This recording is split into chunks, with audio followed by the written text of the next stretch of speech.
If you ever find yourself stuck in the middle of the sea, I'll sail the world to find you.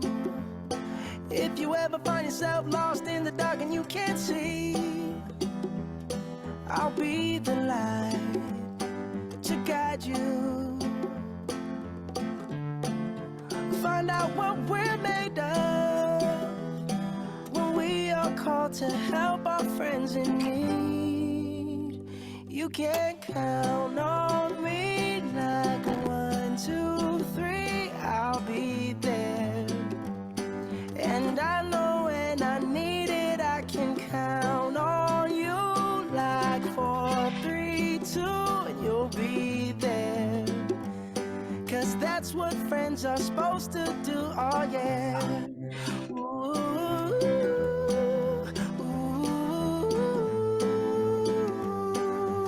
yeah. If you're tossing and you're turning and you just can't fall asleep, I'll sing a song beside you. And if you ever forget how much you really mean to me, every day I will remind you. Oh, find out what we're made of when we are called to help our friends in need. You can count on me like 1, 2, 3, I'll be there. And I know when I need it, I can count on you like 4, 3, 2, and you'll be there. 'Cause that's what friends are supposed to do, oh yeah. Ooh,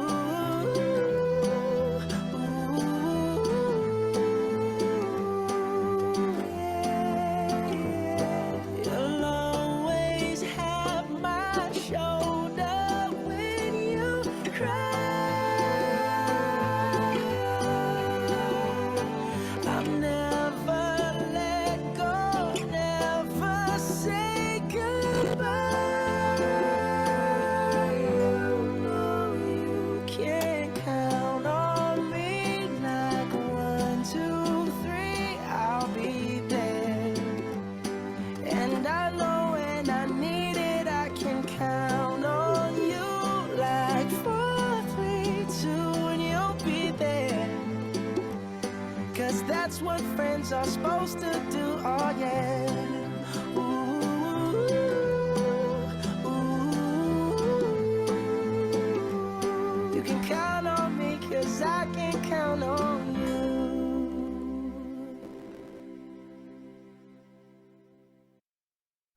Good morning, everyone. I'm so glad you could all make it. I'm glad we're here safe and sound. We wanted to just welcome you all to Post Pets for the year 23-24. And I want to make a real quick introduction of the person that is going to be your Master of Ceremonies today. DGE District Governor-elect Stacey Graham. Stacey has been a member of Rotary since 2000, joining in the Auburn area, and is now a member of the Auburn Gold Country Club. She was born and raised in Grass Valley and still lives here today. She owns 2 companies in the Auburn area, both auto repair shops, and she has been acknowledged and honored as the 2013-2014 Woman of the Year by the Auburn Business Journal. Stacey has done many programs and held many positions within District 5190. Mostly where her heart lies is vocational service. So I'd like you to join me in giving a big round of applause to our Mistress of Ceremonies today and our GGE, Stacey Graham. And the crowd goes wild.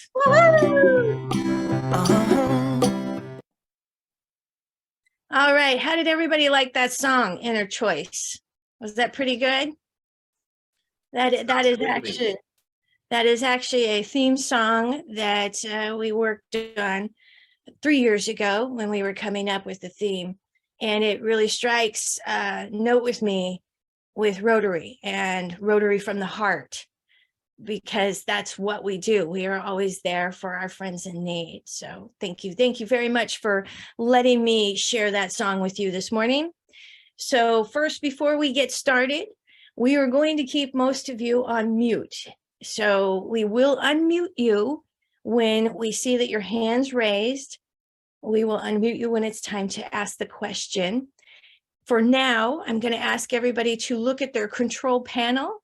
And if you see where the hand's up, we would love it if you would use the hand up feature to ask any questions. Okay. Also, it'd be greatly appreciated if everybody could rename themselves. So your first name, and then you would, and yes, I see a hand up, then your first name and then your club name. That would be very, very helpful for all the presenters. So is that all good? So we're going to have an action-packed, fun day, but none of this gets done without the help of some very, very important people. So first of all, the man who is behind the scenes and one of your presenters today, who did a lot of work on this slide, this Zoom presentation to make it much more fun, past district governor from 5180, Ray Ward. And then we have the woman that is literally the backbone to the entire District 5190. No district governor elect nominee designate. None of us do this without the ever wonderful Jenny Lewis. Thank you, thank you.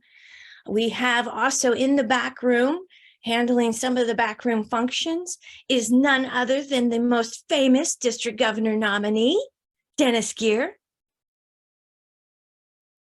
Thank you, thank you, thank you. So, wow, look at all of you that are here. We are so, so honored. And I'm not watching the chats, so Ray and Dennis, whenever there is a question, they will interrupt me so that question can get asked. So are you ready to start the day? You ready? And again, the entire District 5190 greatly appreciates your dedication to your Rotary clubs, your dedication to Rotary, and your amazing leadership skills. Most of you we met at PETS. Some of you we have not met yet. But you are all absolutely amazing and phenomenal individuals, and I am honored to serve alongside you. So take it away, Ray.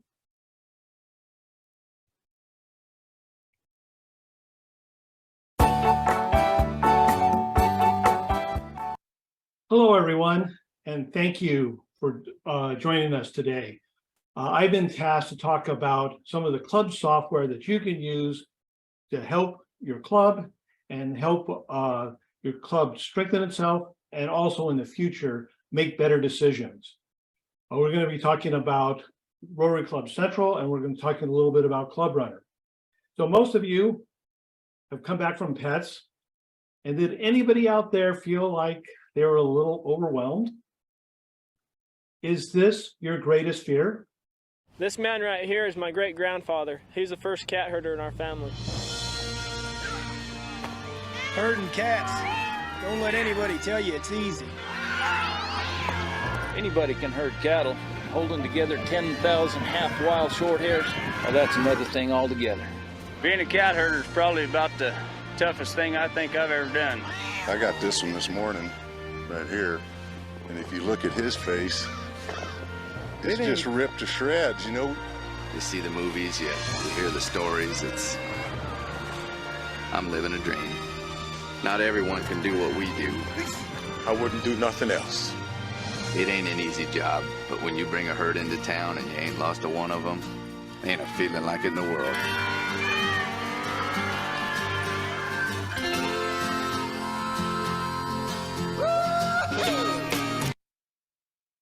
I love this commercial. It's actually by a technology company. And I think it really kind of shows why technology can help you when you're looking at not herding cats. Because if you don't use technologies, you can make your job more difficult. And as a president-elect, what you want to try to do is get all the stuff, all your goals accomplished. And by doing that, you're going to get help from others. And technology is here to help you.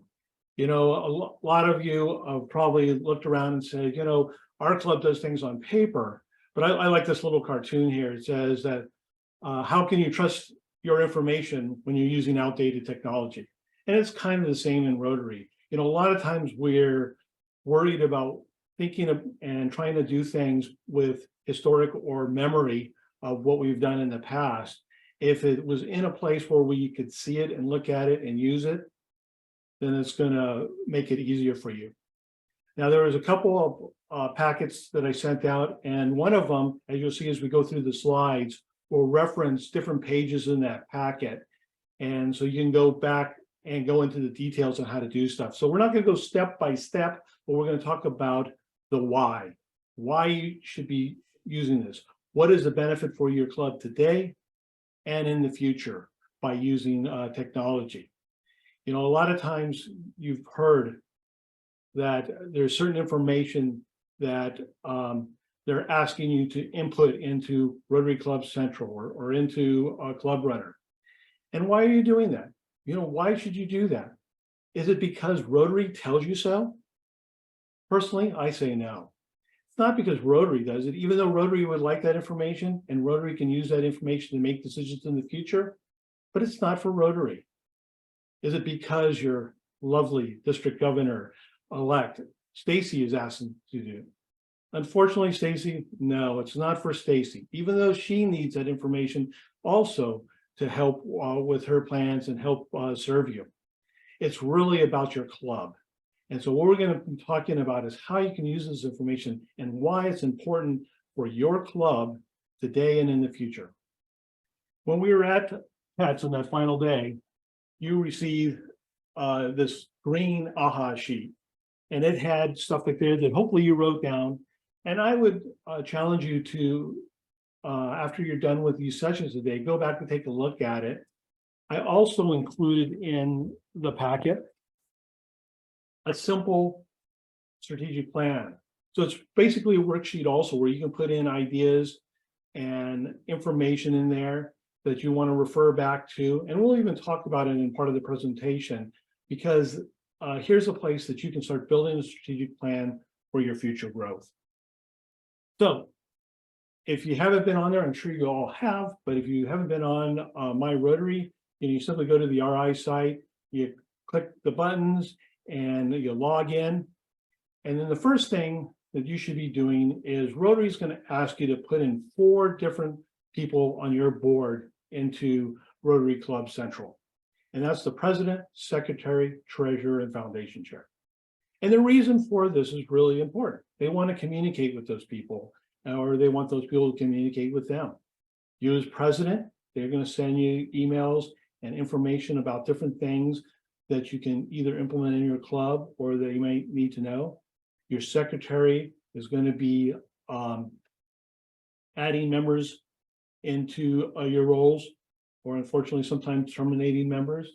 Your treasurer needs to get the bill.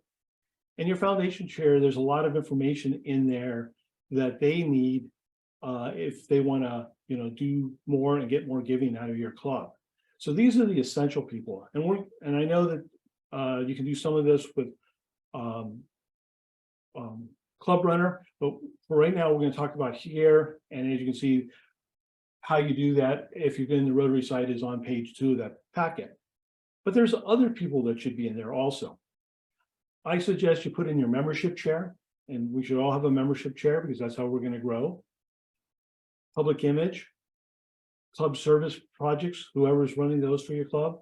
If your club has a club executive, so someone that you pay to help operate your club, there's a place for that. And then president-elect should always be in there, because in their year, they'll start getting information also.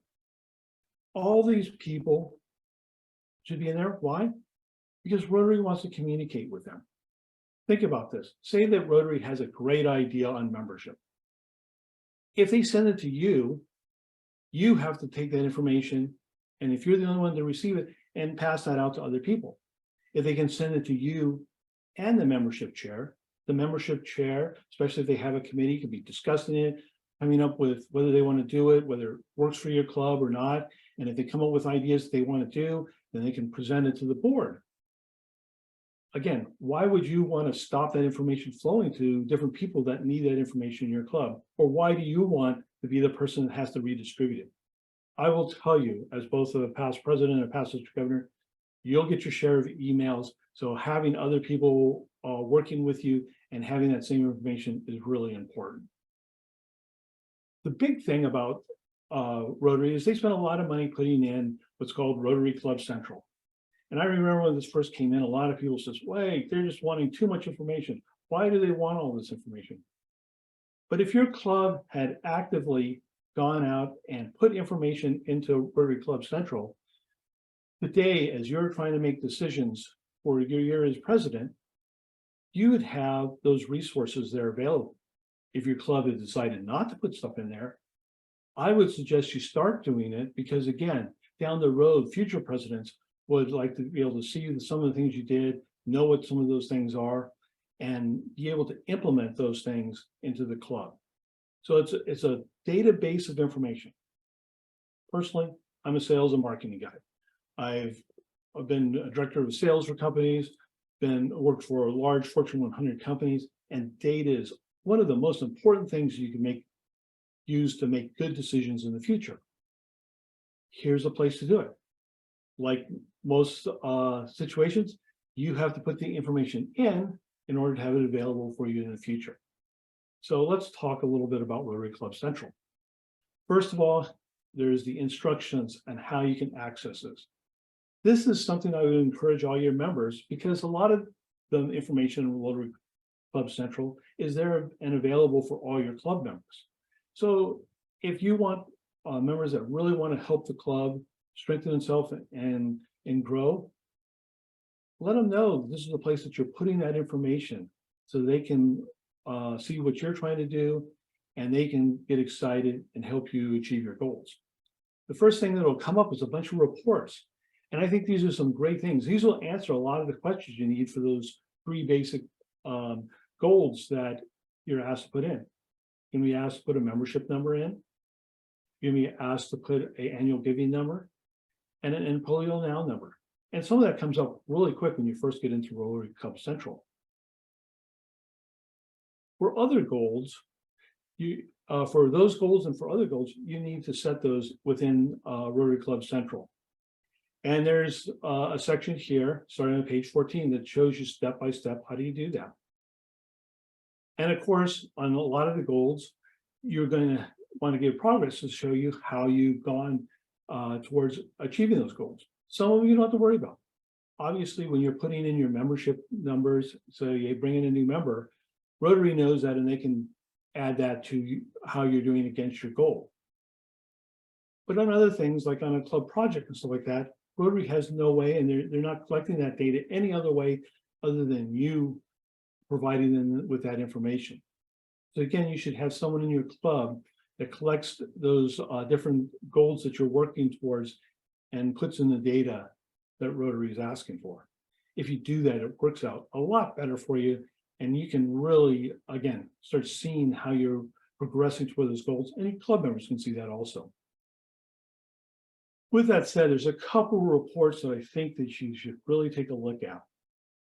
The first one is a membership report. So if you go to the report section and you look under the membership section, there's a report called the Club Membership Profile. This to me is one of the more valuable reports if you're looking to try to grow your club and trying to figure out how you can make a difference. What you'll find on here is a couple of things that I think is really important. First is the graph.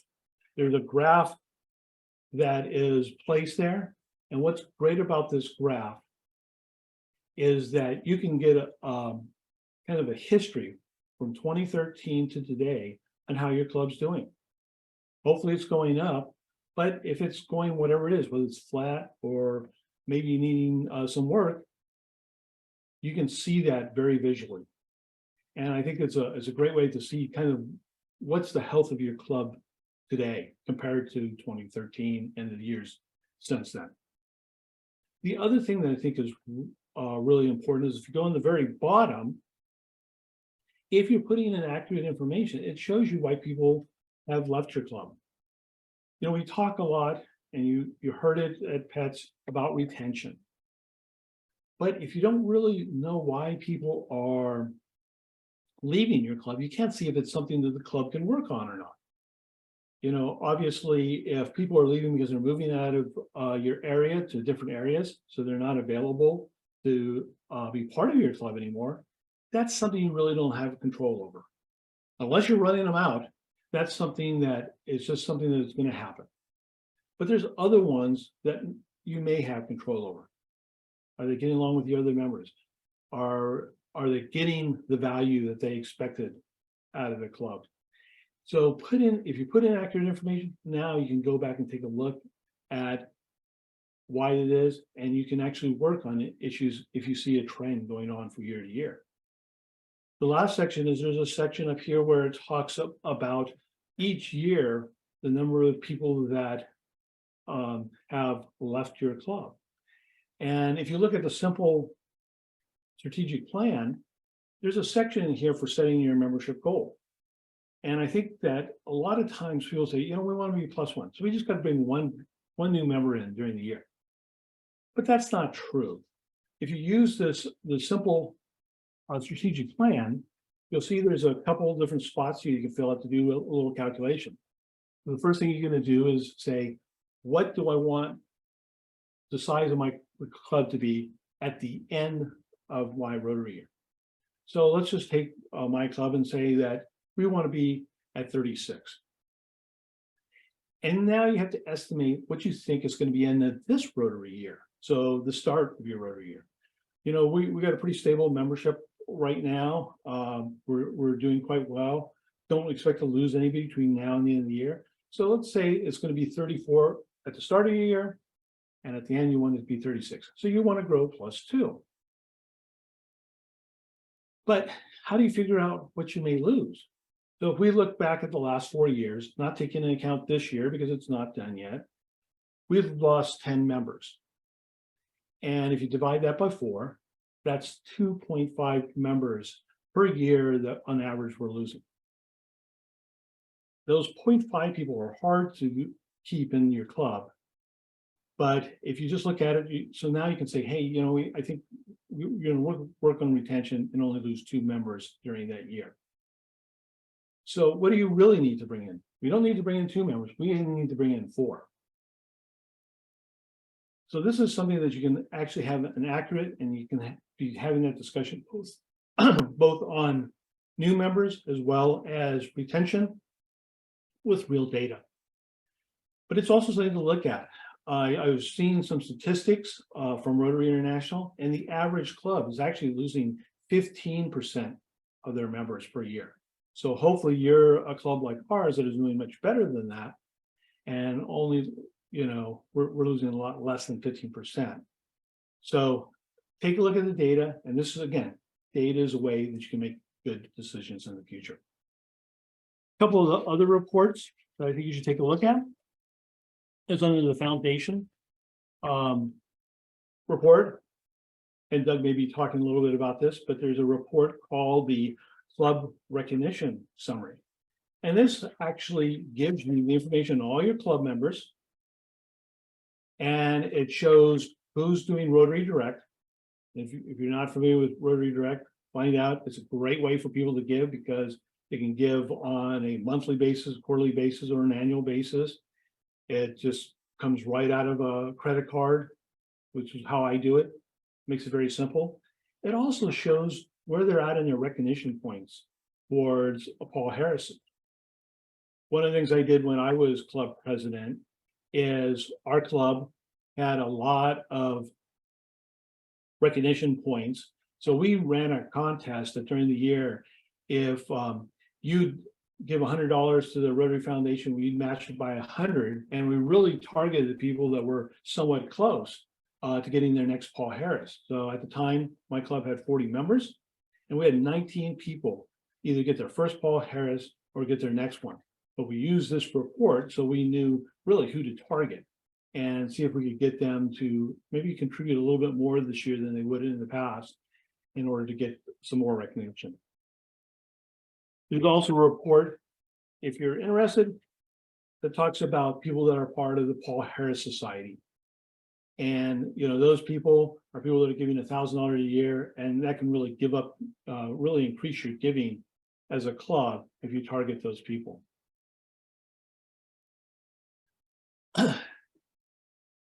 But during the year, remember, especially when it comes to your projects, you want to report your progress.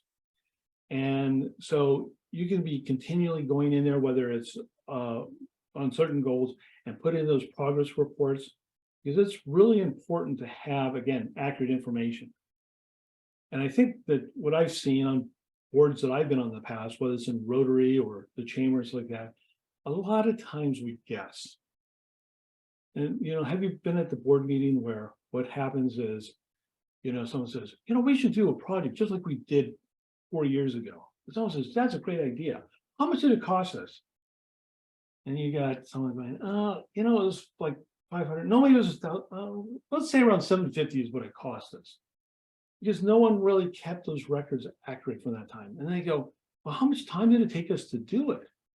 Oh, well, you know, I think Joe worked 3 days on that, you know, a couple hours each time, and Sally did this, and Stacy did that. Well, guess what? If you could log that information in, you could say, hey, you know, we can do this project. It didn't take us that much time. Here's what it cost us. And you can go back and take a look at it, and you'd have that data again to build off of that. If you have that data in there, you can also do other things with it. And one of those things is you can put it into Rotary Showcase. And I don't know if you've looked at Rotary Showcase or if your club's been plugging it in, but in the Rotary Showcase is a section where you can go in and search projects. Not just that your club has done, not that just that the district has done, but projects that anybody in the world has done. And if you go in and search those projects, you can go and see what it is, what they've done. And if you're trying to do a similar type of project, isn't that a great way to get some information? And maybe call that club and say, you know, I saw you did this project on this playground. We're thinking about doing the same thing. Was there any hassles that came up with it? Is there things that we could learn from you of your trials and tribulations of building this project that we should know before we get started? Isn't that a great way to save time and benefit your club by not going through the same problems that maybe somebody else did? Could be in your area or someplace else. So really consider about putting your stuff in Rotary Showcase. It's a great way so we can, you know, get that information and go from there. Next of all is the Rotary Citation and Awards. Now, in this section right here, you can get a Rotary citation. Most clubs like to get blamed, whether it's, you know, when we get our Paul Harris, whether it's getting things for being every Rotarian every year, but Rotary puts out a citation. And what did you like your club to achieve that during the year? You click on this link and you click on their awards, and it shows you a couple different ones, and you look at the club ones. They change a little bit each year. So what you're going to be looking for is the ones that are going to be available for your year. And you're going to see how you can qualify for that. You should do this before, as early as possible, because of the fact that you don't want to wait to the end and says, oh, if we only had more time, we could do this. But look at this, select the ones you want, and then go out there and work towards achieving those awards so that your club can get recognized. I think that your club appreciates a president that does this in most cases, and they like it when it comes in and they get, oh, this award from Rotary International. But more importantly, and I see this, even clubs that sometimes go after the club award forget about their members. And there is actually a section in there about for individuals. And I would really encourage you to go and take a look at those individual awards. You may have a club member that qualifies for that. Sometimes they do multiple ones for club members. Sometimes they do ones for outside the clubs, so people that are not members of the clubs. And I will tell you, again, when I was president, I found the award that one of our members qualified for. Was he impressed and happy when he got a award, not from the district, not from the club, but from Rotary International for the good stuff that he did for our club and our community. You know, we often talk about retention. This is a great retention tool. It's because we're recognizing these people. You know, we're a recognized club, we're a recognized member. That's the reason why people want to stay in your club and do more. The other thing is something you can do volunteers. And I will tell you that my daughter, when she was younger, was a huge volunteer for my Rotary Club. And during my year, they had one for a volunteer. And, you know, she was there at all of our work projects. She was there at our fundraisers. She helped on certain committees in the club.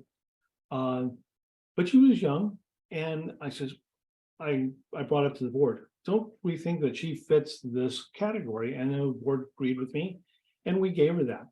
I will tell you, she used that as she was applying to college and scholarships like that as something that she could put in her package that shows that why she did good things in the community and why she should be considered. So look at those, see what they are for your year, and see what might be valuable that you can give out. Again, great retention tool. You can also have people held up. Again, we talked about herding cats. One of the things you can do is empower more people to help you during your years.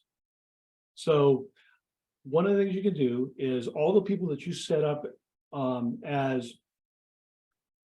having access to Rotary International, whether it's your membership chair, you as the president, your treasurer, or whatever, you can assign and delegate your online access to those people. So if you have like co-chairs for your membership committee or your public image committee, both chairs can actually do it. You'd sign one person first, and then they would sign their same access to a second person. That way they can go up and look at all the same reports and all the same information. And then, you know, so when they come together and meet and talk and plan, they're on the same page. I noticed something someone says that they couldn't find the link. One of the things is you have to have certain access to get onto it. So if you haven't put on there, that could be the issue. Why you're not seeing those links, because you have to have certain access in order for you to see the access. So you may want to check with somebody that has access today and make sure that you've been put into the system as having access. And then finally, on Rotary Club Central, you probably heard, because I sat through almost all the classes with you guys at PETS, I probably heard at least 5 or 6 times people saying, well, you can get more information on that topic from Learning Club Central. The one thing I didn't hear at PETS was, how do you get there? So here's a little thing. You get into Rotary Club Central, you go into the member center, you go into online tools, and then there's the Learning Center. Go in there, there's all different topics. You can go through it. Most topics have multiple sessions that you can go through, and you get little certificates. If you're one of those people who like certificates, you can get a certificate for each class you complete. So if you have any questions about anything on Rotary, of course, there's people here in the district that want to help you out. We got all the different chairs in those different areas. You got your AGs, you have Stacy. All of these people are here to help you, but here's a place for you or members that may just want to watch a quick video on a subject, get some ideas, and maybe that'll spur you more questions before you go and talk to those people. So, Rotary Club Central, why do you want to do it? for communication. Allows you, again, instead of herding cats, allow Rotary to communicate to people that are involved. For education, whether it's the learning center or for your clubs, understanding what you want to accomplish as far as goals for the club during the year. You know, if people know what you're trying to do, they're more apt to get on board and want to help. So give them that information.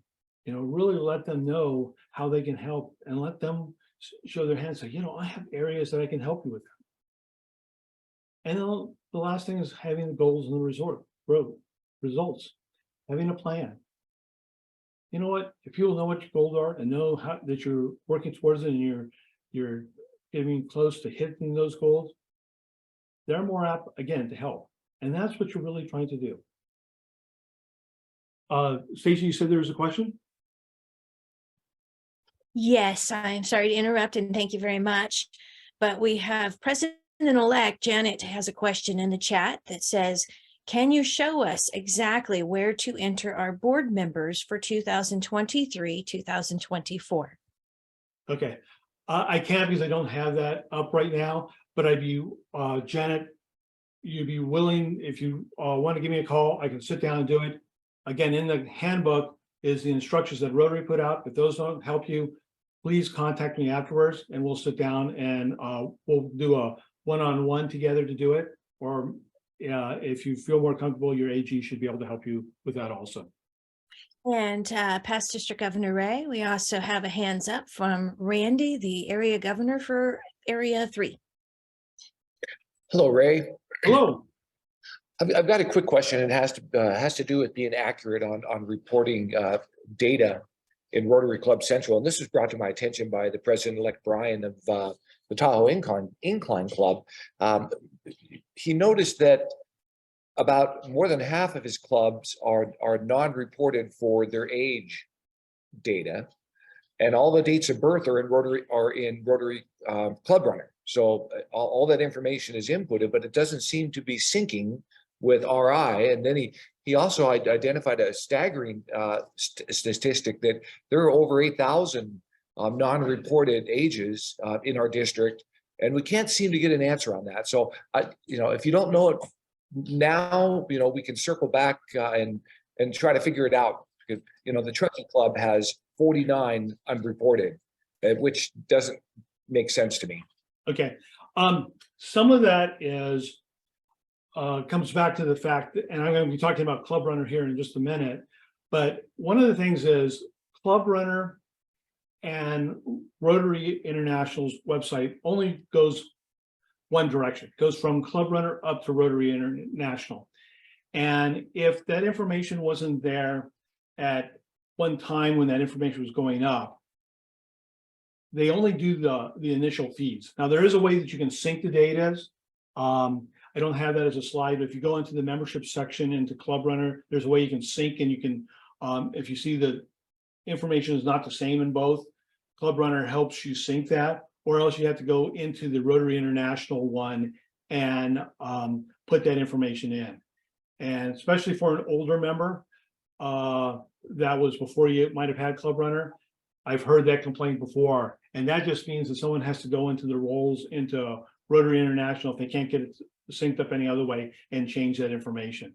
And that's unfortunate, but again, Rotary doesn't necessarily want anybody touching their database, because again, first of all, it's private information, and the second thing is they don't want to have someone maybe screwing up the database. So sometimes that happens, and it's going to take a one-time, and I realize a lot of work to get it done, but once you have it correct, you should be able to move forward and have that information correct for, again, future presidents. Oh. And that's, go ahead. Oh, no, I was just gonna say thank you. I appreciate that. Yeah. And I think that is, again, so it's also very important that at some point you have to work on the data so it's good for the future people. If it's not good for you because people before you didn't do it, that's unfortunate. But if you could be the one that makes sure your club does everything right, people down the road are going to love you. Do we have So, another hand up? yeah, yes, we do, actually. Thank you, Past District Governor Ray.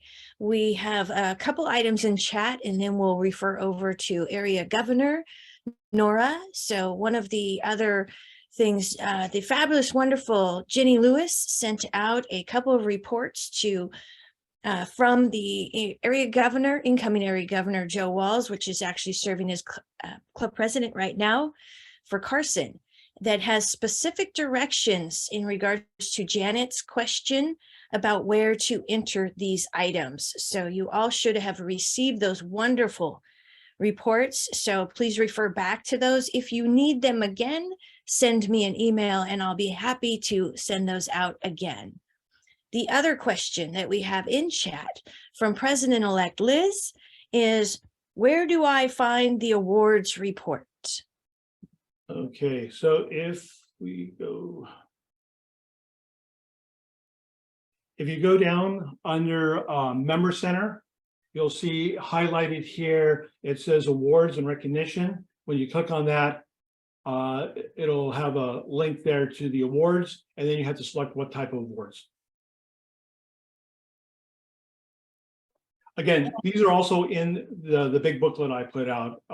These slides are actually in there. So if you need to refer back to them and try that when you get back to your homes or to your office, wherever you do your work, just refer back to that. I know it's kind of a big document. It's like 52 pages, but I try to copy all these things in there, and also included the Rotary way of doing things, so that you can find all this stuff and find it again down the road. Thank you, Ray. And I'll follow up with that. If any of you need me to resend any of the documents that we are discussing today, just reach out to me by email and I'll be honored to do that. And now we're going to refer over to Area Governor Nora, who has her hand raised. Hey, Ray. When I've communicated with Rotary International on database items, they gave me a very specific way to provide them information for them to update. So my recommendation would be these clubs that have huge issues in this dichotomy with the birth date is to run their club runner report with their membership name, number, and birth date, save it, and I will send, should I send it to you or Stacy, the person to send direct to Rotary International that wants to fix the database, and we can send them a little report and say, please fix this for my club. They're not in sync. Here's the list. Could you send it to both of us? Okay. I'd like to have it just for my records, but I know Stacy would be the one that distributes it out to everybody. Thank you. Thank you very much, Ray. It looks like you can carry on. That's the end of the questions for now. All right, thank you. So now let's talk about Club Runner. Now, everybody has access to Club Runner. How much access you have depends on whether you pay for Club Runner or whether you're just using Club Runner as part of the district site. But why do you want to use Club Runner? Well, Club Runner is also an important tool. Number one, if you're paying for the version, it gives you a website, gives you that front end that you can use for marketing. And that's really important. I'm not going to spend much time talking about it right now because I'm going to talk about it in the marketing section later on today. It's also a good thing for member retention because it's a place where you can get information about the fellow members and you can communicate with them. And then it's also communication, again, like Rotary International, the chairs of our different areas of would like to communicate with your chairs. And again, same thing, you know, there may be a great idea that comes from Rotary International, but there may be something great that comes from our district, and say it's on membership. Again, they want to send it out to you as president, but they also want to send it out to the membership chair. So again, they have that information, they can be thinking about it. And then when you have discussions with them, those discussions will be much more fruitful. So with Club Runner, whether it's on the club one or on the district one, you're going to go into the member login, go through that. And then once you log in there, the first thing I'm going to talk about is organization. And this sounds a lot like what I was talking about under My Rotary. Here you could put in all your different club executives and directors. In Club Runner, you go over to that year and you stick that in there. Now, this came up, but I'll go over it again. In theory, Club Runner sends this up to Rotary International, and it goes into Rotary International, and they have it there. I know that there's been years where people have told me they've done this, and it never got into Rotary International. So the reason why I talked about it under Rotary International, I'm talking about it here, is really this is a real easy way of doing it. But I would suggest you go to Rotary International and make sure it actually works.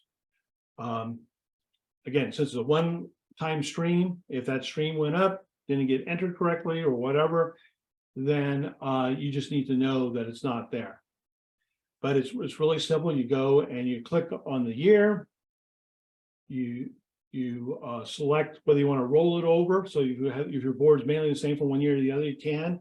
And then you can edit the positions so that, you know, if you roll over from this year to next year, you're going to be president next year. You just click the edit button, and then you can select yourself and put yourself in there. A lot simpler. You don't have to worry about having some of those access codes that you would on Rotary International. And it works really simply. This is how I would suggest you do it first. The next thing is attendance. As we know, Rotary doesn't worry about attendance anymore. You know, when I was president, long time in the Stone Age, what happened is you'd have someone at the district level beating up your secretary saying, "Where's your attendance report? You know, we want to have your attendance report." I don't know. I don't think that most people care what your attendance report is anymore, but you should. If you're not putting in attendance, the only person that's going to hurt is your own club. And the reason for this, unless you're very, very small, most of the time, people don't really realize whether there's participation. You know, we're always talking in Rotary about retention, but how can you work on retention if you don't know if people are participating? If you're guessing, you could be guessing wrong. You know, I've heard this conversation a million times over my years in Rotary. And it's like, you know, we haven't seen Todd for a while. Oh no, he was here just a couple of weeks ago, or maybe it's been a couple of months. And you know, by the time you might even realize that, they may have already made the decision no longer to stay with the club because no one's reached out to me. No one seems to care about me. So if you are checking your attendance report on a regular basis, you can see that, wow, you know, some of these people aren't showing up. I wonder what's going on. You know, maybe they have a family issue.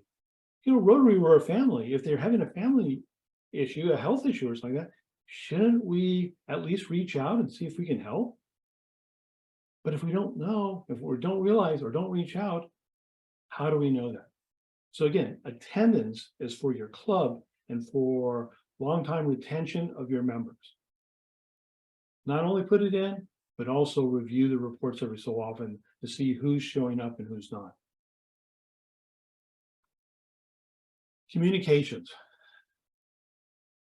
Here's one of the areas that often bothers me. I'm on a few different boards, and what often happens is, you know, someone will send out an email and they'll put everybody's name on it. That's fine in most cases, but what happens? Say it's saying, who's going to show up at the board meeting? All the board members start saying, I can't make it, or I can make it, or I'm going to be a little late, I want to come on Zoom, whatever. I don't care. As just a board member, I know that the executive director or the president of Rotary Club wants to know that information, but I don't care about whether Stacy's going to be there or not. I hope she is. If I see her, you know, I'm glad she's there, but you don't need to do it. A person like me, I get 200 to 300 plus emails a day. I don't want to see a whole string of, yes, I'm going to be there, yes or no. I just don't care for that. It just takes up a lot of time and effort that I don't want to do. Now there's ways around that. You can use BCC, or else you can use Club Runner. Club Runner will send out an individual email to each one of those people. And when they communicate back, they'll only communicate to that person that sent it out. That works out really well. No one can mistakenly hit the reply all but it works out really well. The other thing is, a few years ago, I actually got hit with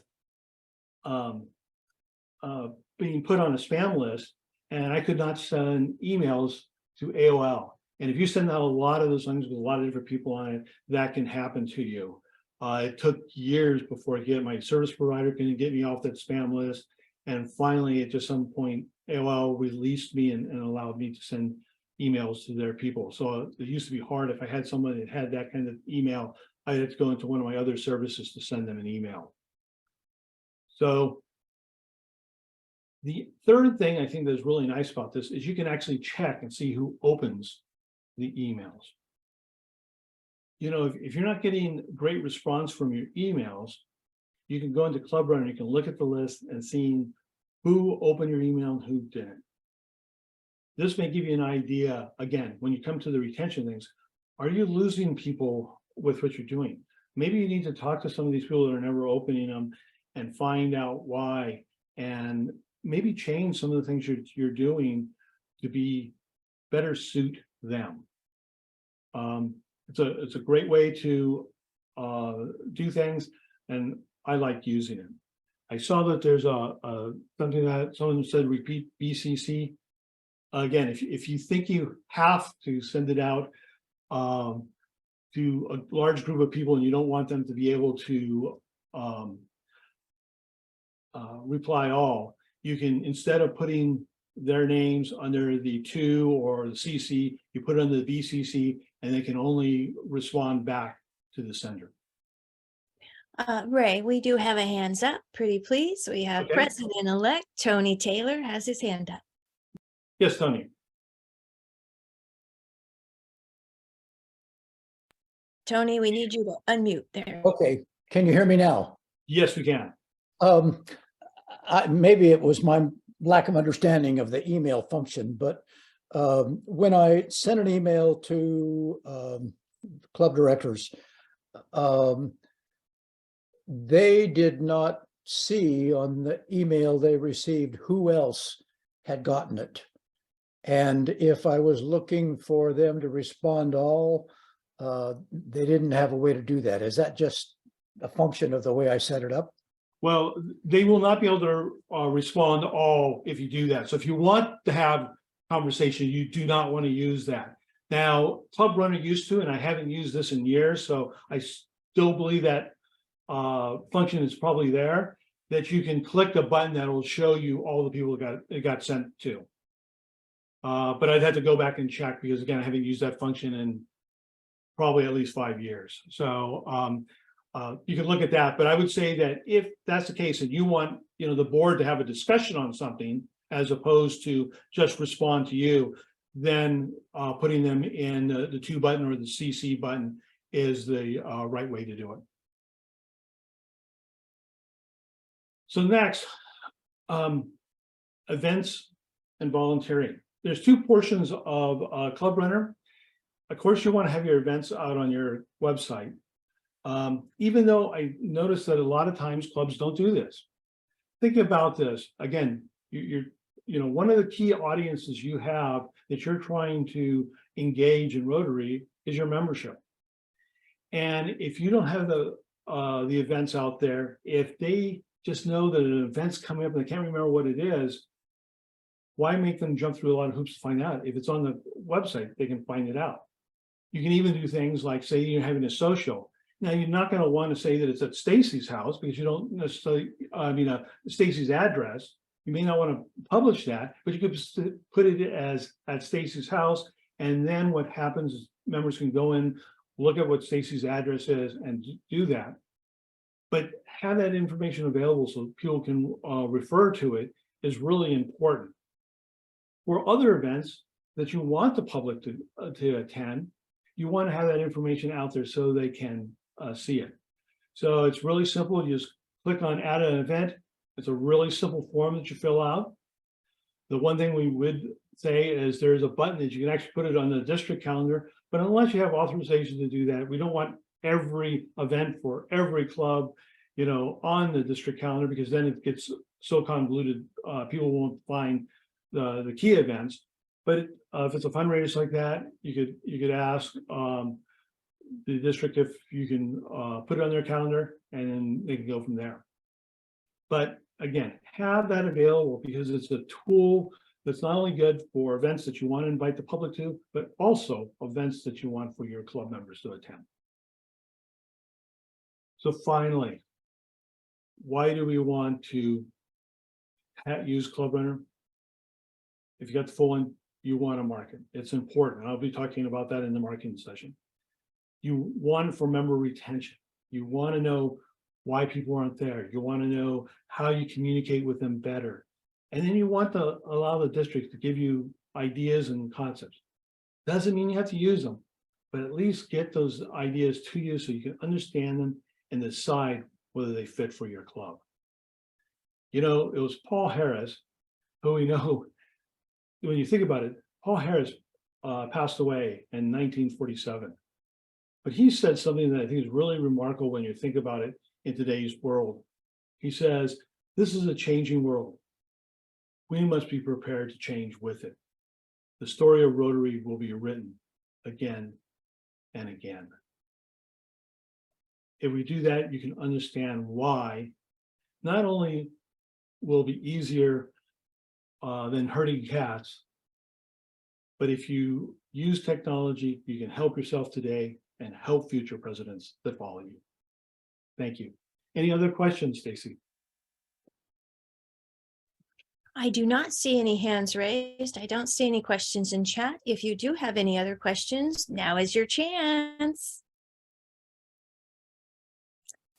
Looks like everybody is fully knowledgeable and ready to rock and roll this particular subject, Ray. All right, well, thank you very much.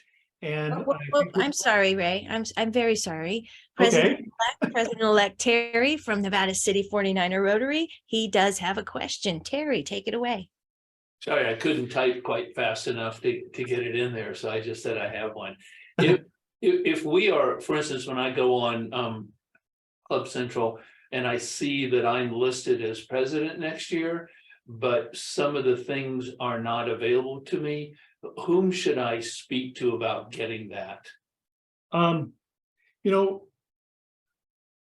know that Rotary can help you with that. And what are you showing as this year? Well, this year I'm foundation chair, although that I wonder if that was changed already, because we've already passed it over to somebody else. And I mean, here's the thing, I was trying to update the officers, and I had the link a couple of days ago, and when I would click it, it wouldn't allow me to do anything, but now the link's not even there. Wow. I wonder if, Rotary makes some changes, and sometimes they're not aware when something goes away. So maybe we should contact Rotary International. Why don't we talk offline and work with you? Great. Thanks, Ray. Ray, Jenny Lewis had unmuted herself because I believe she had some sort of answer to that question.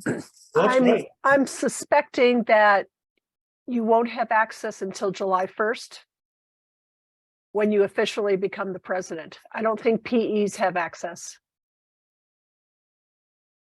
I think in the past, Jenny, they had, but again, FRI has changed changed rules. So right. Again, I'm willing to try to make some calls and see if I can find out. So okay. I say otherwise, all the information Ray just gave us for making changes and such we can't do right now. But okay.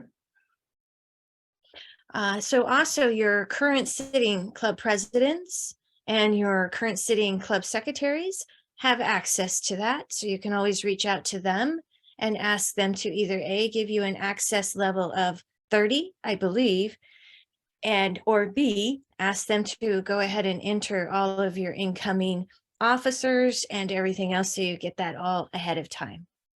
The 30 is for Club Runner but yes. And on Club Runner, it does allow you to go and do stuff in the future. So And then Nora Stevens. Oh, yes, of course. Area Governor Nora Stevens reminds all of you fabulous president-elects, your area governors are fully trained in this, and they're just waiting for you to ask those questions. So please reach out to your area governor. If you don't know who they are, I'm happy to help you with that.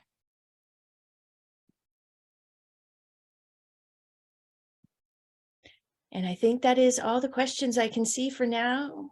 We have somebody clapping their hands. Joe Z's clapping his hands. I don't know if he's clapping or he's trying to raise his hand. Well, we hope Joe Z is clapping. Maybe you learned something too. Anyway, so now we got a 5-minute break, Stacy. Okay, well, hold on here. Hold on. I'm reading love notes there. Oh. So yes, we have a 5-minute. Oh, I got some more questions coming in from Terry, President-elect Terry, Nevada City 49er Club.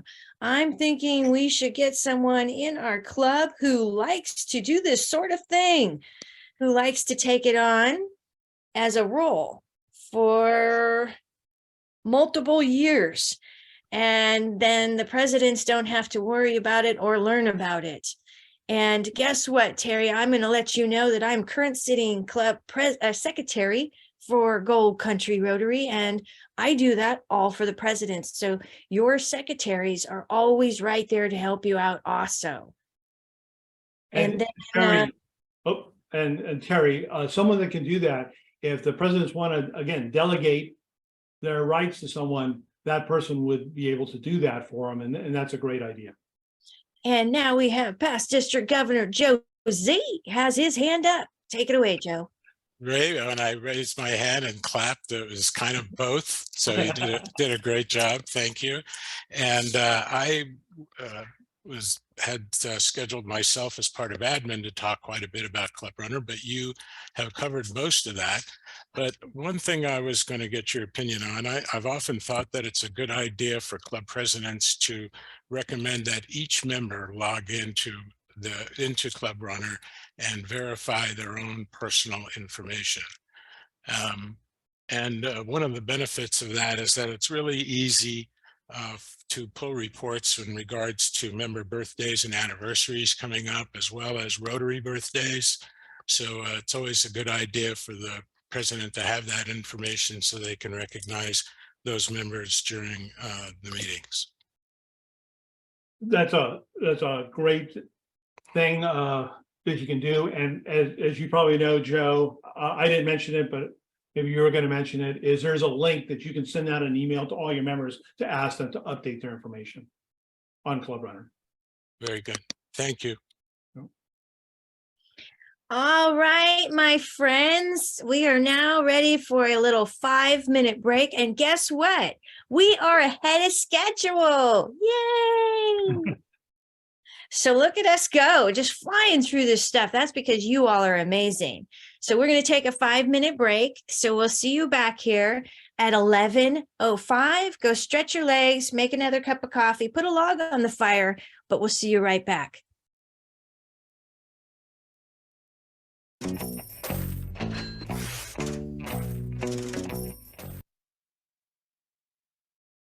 All right, welcome back, everybody. I know that wasn't a long break, but probably a much needed break. So now we get to hear about the wonderful world of foundation and grants. And none other than presenting to us today is the ever wonderful past district governor, current sitting foundation chair, Doug McDonald. And believe it or not, the man that has the patience of a saint, our grants chair, Bill Boone. Thanks, DGE Stacy. We appreciate it very much. Thanks, everybody, for joining us. And I'm thrilled to have Bill join me in a presentation. I'm going to start and talk about foundation giving, but really under the umbrella of our district foundation committee is not only giving, but grants. So there's kind of two sides of our operation as a committee on the district level. So let's talk about giving. And I'd like you to use the chat a little bit. And Stacy, if you'd help me with this. give me some ideas about how you, as presidents-elect, will incorporate the foundation as part and parcel of your year as president. Could you share some ideas that you're going to put into practice in chat that Stacy could read to us and share? So that each of you have some ideas from other PEs about what they can do as well.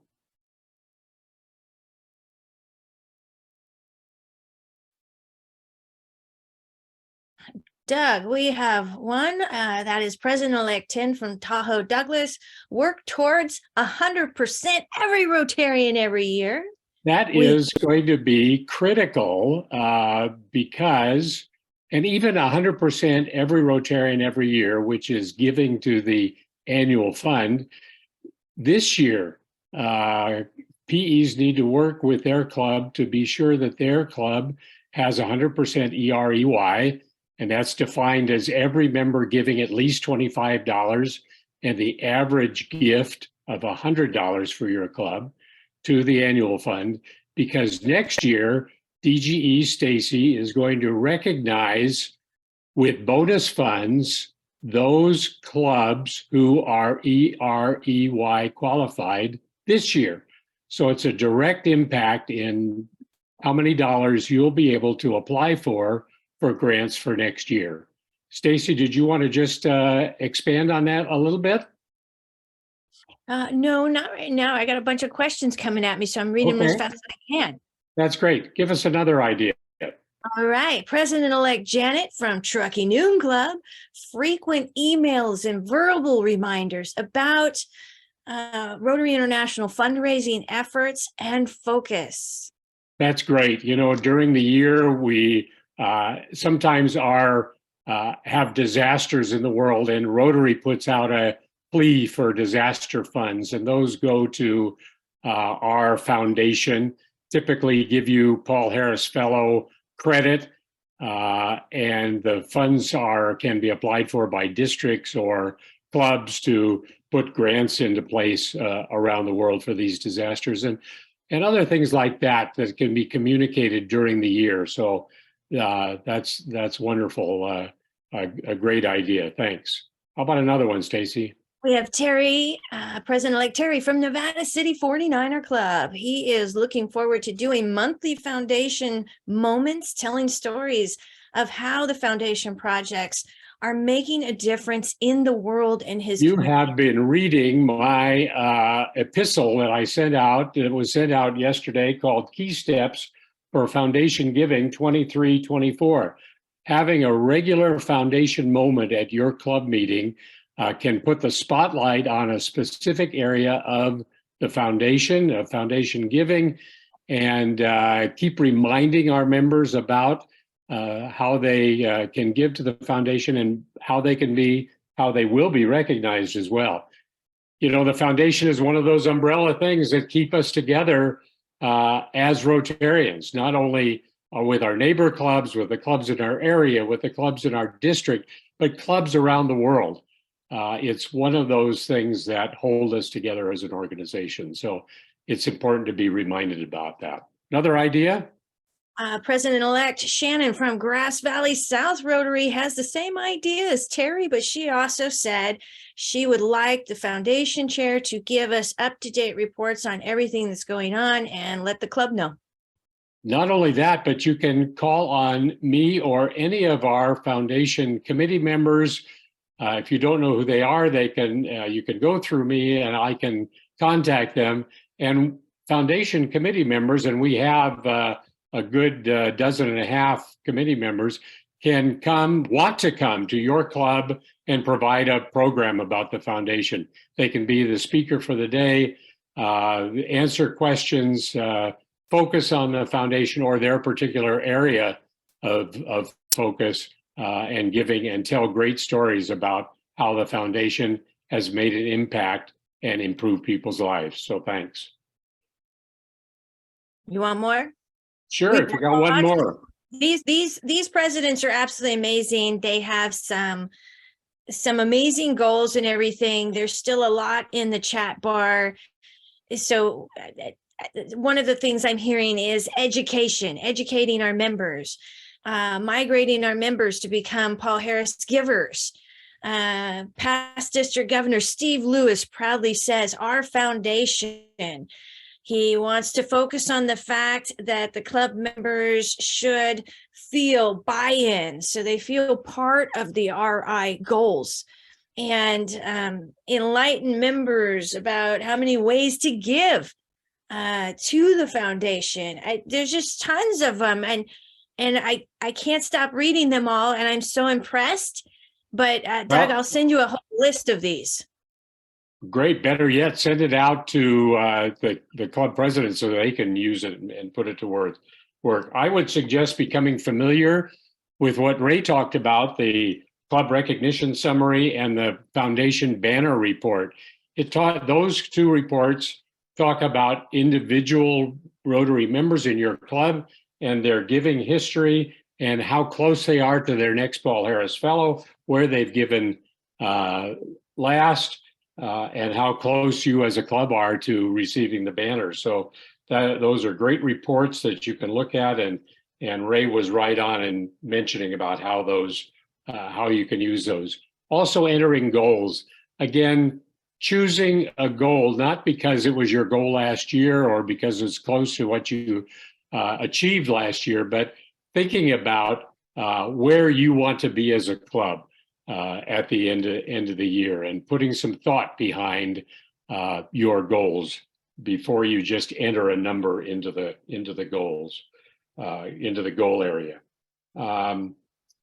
Look for ways to share foundation points to encourage giving. So sharing points with those who are close to their next Paul Harris Fellow level, or encouraging by sharing points with a person who put some dollars in for their first Paul Harris is great.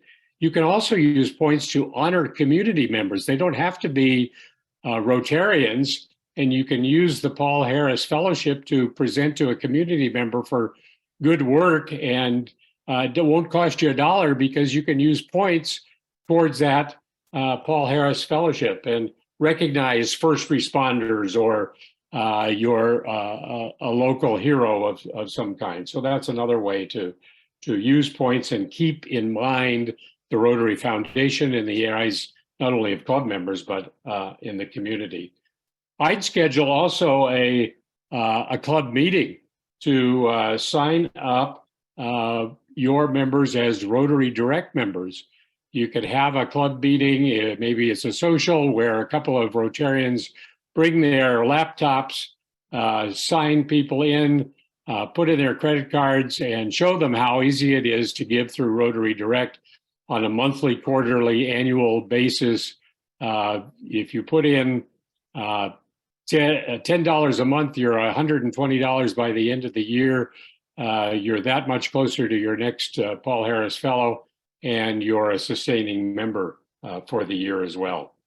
And I would add one other thing, and that is to make your presentations of Paul Harris fellowships and other recognition meaningful to the members.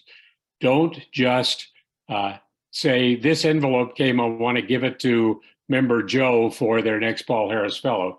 Take it out of the package, open it up, pin it on the person, have them come forward, talk about the Paul Harris Fellow, and ask why those individuals decided to give, and what the foundation means to them.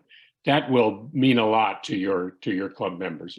All those items, all those ideas are on the handouts that were sent yesterday to club presidents. If you don't have those handouts, check with Stacy. Bill, I'm going to turn it over to you to talk about the grant side of our foundation. Okay, so I wanted to start with a simple question. How do you pick a project? I'd like to hear if you put something in the chat on that. How would you go out and identify a good project. And is this a project that you're going to fund with a district grant, for example? Or a global grant, either way. President-elect Lindy Penn Valley says, ask our schools first. President-elect Lynn from Fernley says, community needs assessment. And we also got that from President-elect Janet from Truckee Noon Club was community needs assessment. Well, that is exactly what I was looking for, is the community needs assessment. The objective, who gives you input on the community needs assessment? Is it the group of Rotarians? We don't want to focus on what a 1 or 2 Rotarians are saying, want to do. We want to know what the people in the community want to know, think they need. And you can do that by getting groups together, individuals, go to nonprofits that may be an area that you want, get several nonprofits, talking about what it is that your community would benefit the most from. And then ask yourself, what skills do you have to make this happen? Do you have the right skills? And if you don't, who can you reach out to help with that project? So that defining the project is a critical step in this whole thing, because that's how you're going to have a lot of impact, and you're going to have a much more sustainable projects if the community is already saying, this is what we need, because they have buy-in from the community. So where can you do a district grant?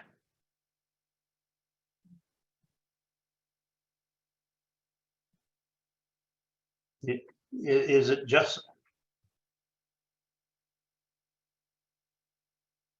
Okay, so we have them coming in right now. Terry 49er, Nevada City 49er Rotary says online. District grants can be done from Deb Nelson. She says in our communities. And the vast majority are done in your own community, but it doesn't have to stop there. We have several grants this last year that were funding projects internationally, and this is a district grant. And because it was a international and it was a fascinating project, you typically can get a lot of support from other clubs when you identify some really good international projects, or obviously in your own community.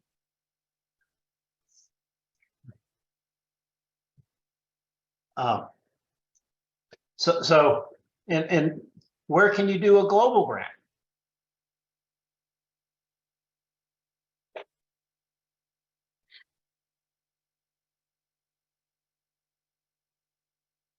Anywhere not in the USA, says Terry from Nevada City 49er. Again, 99% times that is correct, but you can do them in the US. You just have to find a international partner. And the example being 5180 over in Sacramento did a district grant on human trafficking. And Global grant. it was a global grant, and they had a partner from Canada. So it is possible. As I said, the vast majority are outside of the US. But my whole purpose of asking those questions is to get you to think beyond what the simple, straightforward options are, because there are many ways you can go forward in this world, in this part. So to make a grant go well, you need someone in your club, and probably not one person, but a committee, but with one leader that would do the work. How do you find the right person in your club to lead the project, which would also require writing the grant?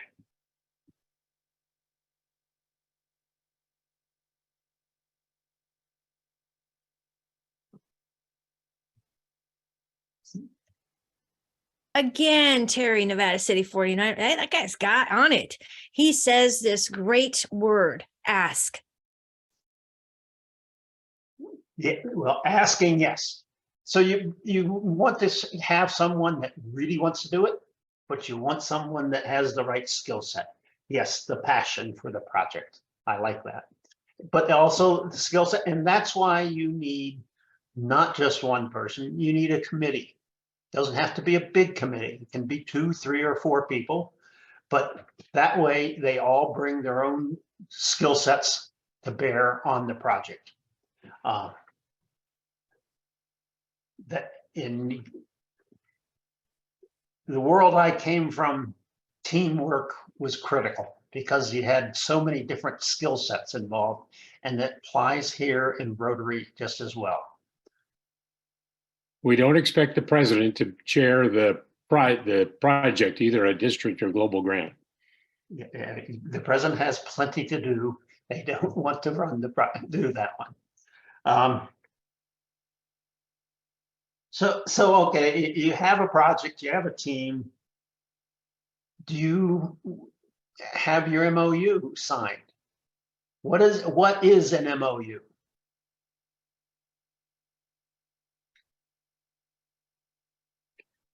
This may be a raised hand question too, Stacy. So, okay, so we have some coming in. all of them? Memorandum of understanding. So statement of intent between the club and the district.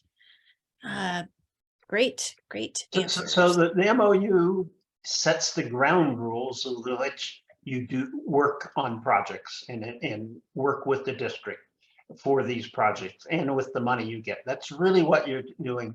Here's what you have to do to be able to do it. And to be able to sign an MOU, you need grant management training. And you need, the president has to have it. And for a district grant, either the president-elect or another person can answer those questions.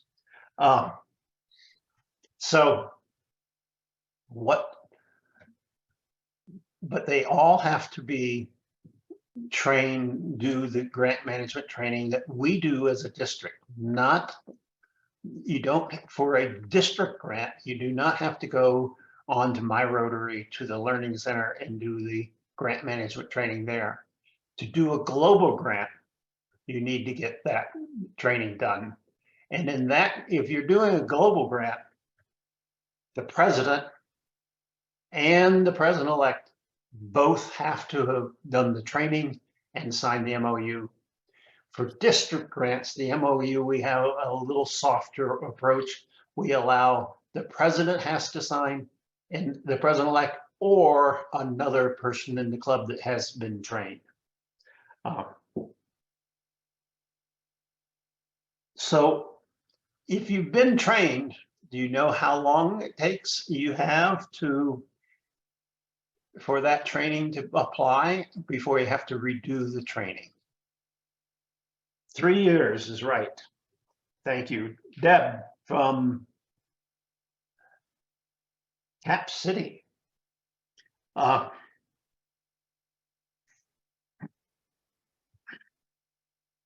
When you're doing a project,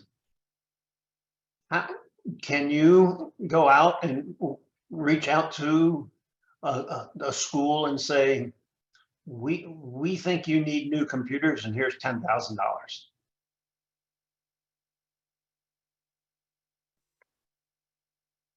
I'm glad to see no's are showing up quickly. That is correct. So you could, oh, I like the last one, no, but you could work with them, obviously. How would it, so one option would be for you to actually go out and buy them and give them to the school, knowing what their requirements are. Make sure that you buy something that they need, but frequently schools get discounts. So it's frequently better to have the school buy them after building a plan that allows, you have worked with them and they go buy it and they give you the invoice and you pay the amount on the invoice to the school. So you're basically just reimbursing the school rather than just giving them the money, because you have no control in that situation. If you have an invoice, you do have control of what it was. And besides, you've already talked to them about what is the right computer for them, but you make sure you don't, they are defining it, not you defining it too far. So what do you, there's so many different aspects of grants. When you're doing your grant and you're doing the project that you've defined, can you change it?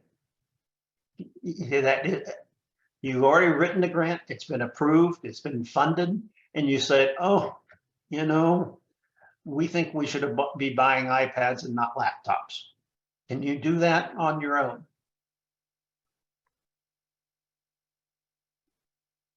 Correct. You can't, it has to be, you have to go out.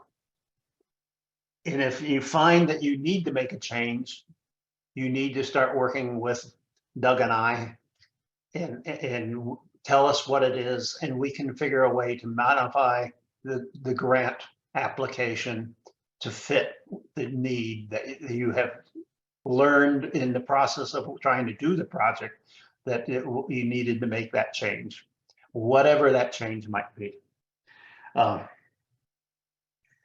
There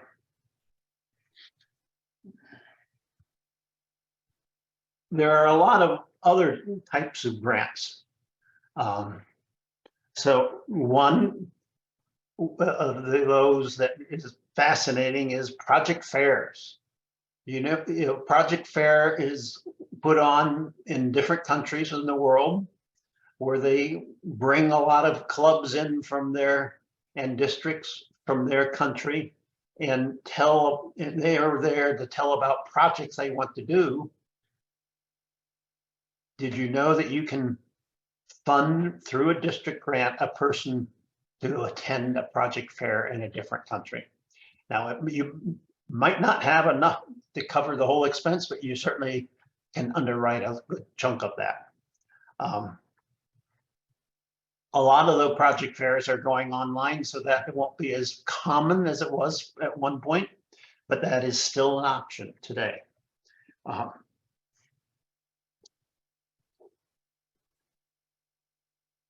So what else? Do you have any questions in general? Bill, what do we need from each club by May 30th so we're able to get our block grant fund from TRF? Excellent question. You've seen the grant plan. It's in one of the handouts.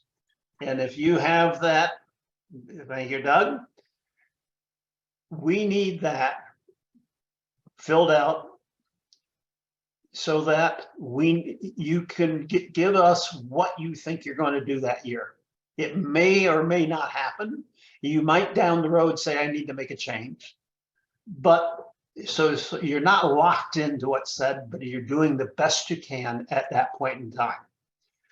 What we do is we take all those grant plans, we enter them into a global grant, we call it a block grant, and show them that we are going to use, this is how we want to use the money that we are going to get for district grants.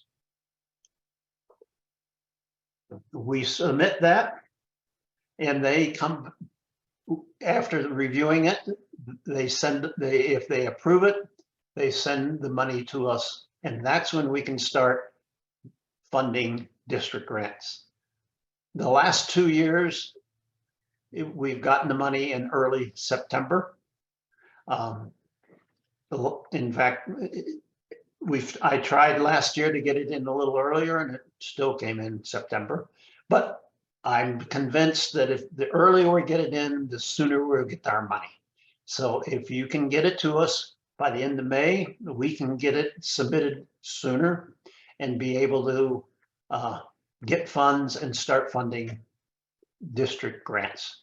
And we do expect significantly more money next year. This year we had 93,000. Next year it's going to be in the range of 120,000. So that's a big jump, and we'll be able to fund more projects. I see a couple questions in here.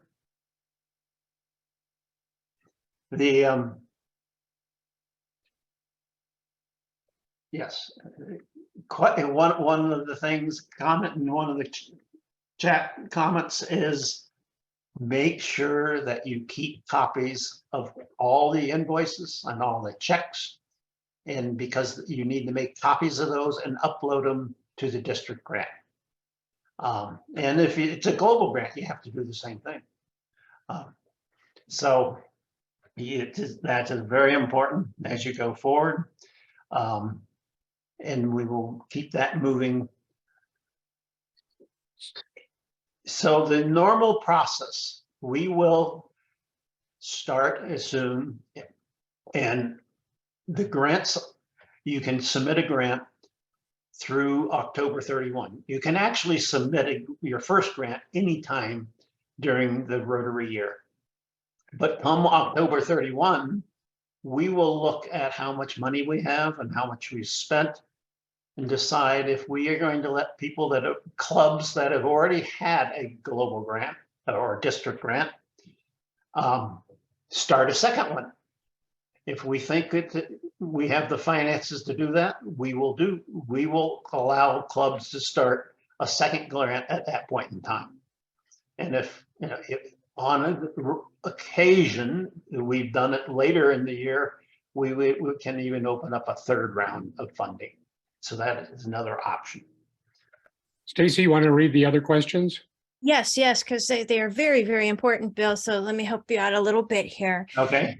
So President-elect Bob from very own Auburn Rotary asked, what is the deadline for getting every Rotarian every year information reported this year to get the banner? That's a foundation giving question. I'll handle that. Your foundation giving is what, and the records that TRF keeps is what will trigger the banner presentation. So every gift that goes in through June 30th to TRF will be accounted for. And typically at the end of a Rotary year, that's a busy time, so it takes them at least a month to get caught up.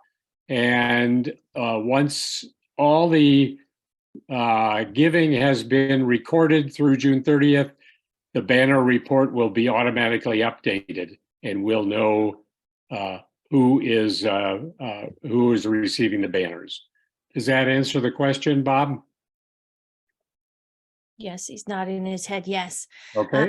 President-elect and district membership chair Richard says, if a club wants to do multiple grants, if funds are available, do you need both plans now or desire the club to wait on the second grant plan? You can put both grants in, although we'll probably restrict the first one to 2,500 if it's a single club, and 3,325 if it's a multi-club project. And in fact, sometimes I think you can do multiple that adds up to those amounts. You could have a couple of real smaller grants that total the amount that we are willing to match. Great. President-elect Jessica from Plymouth Foothills asked, could you explain a few on the areas of that form, CNA and project fair attendance?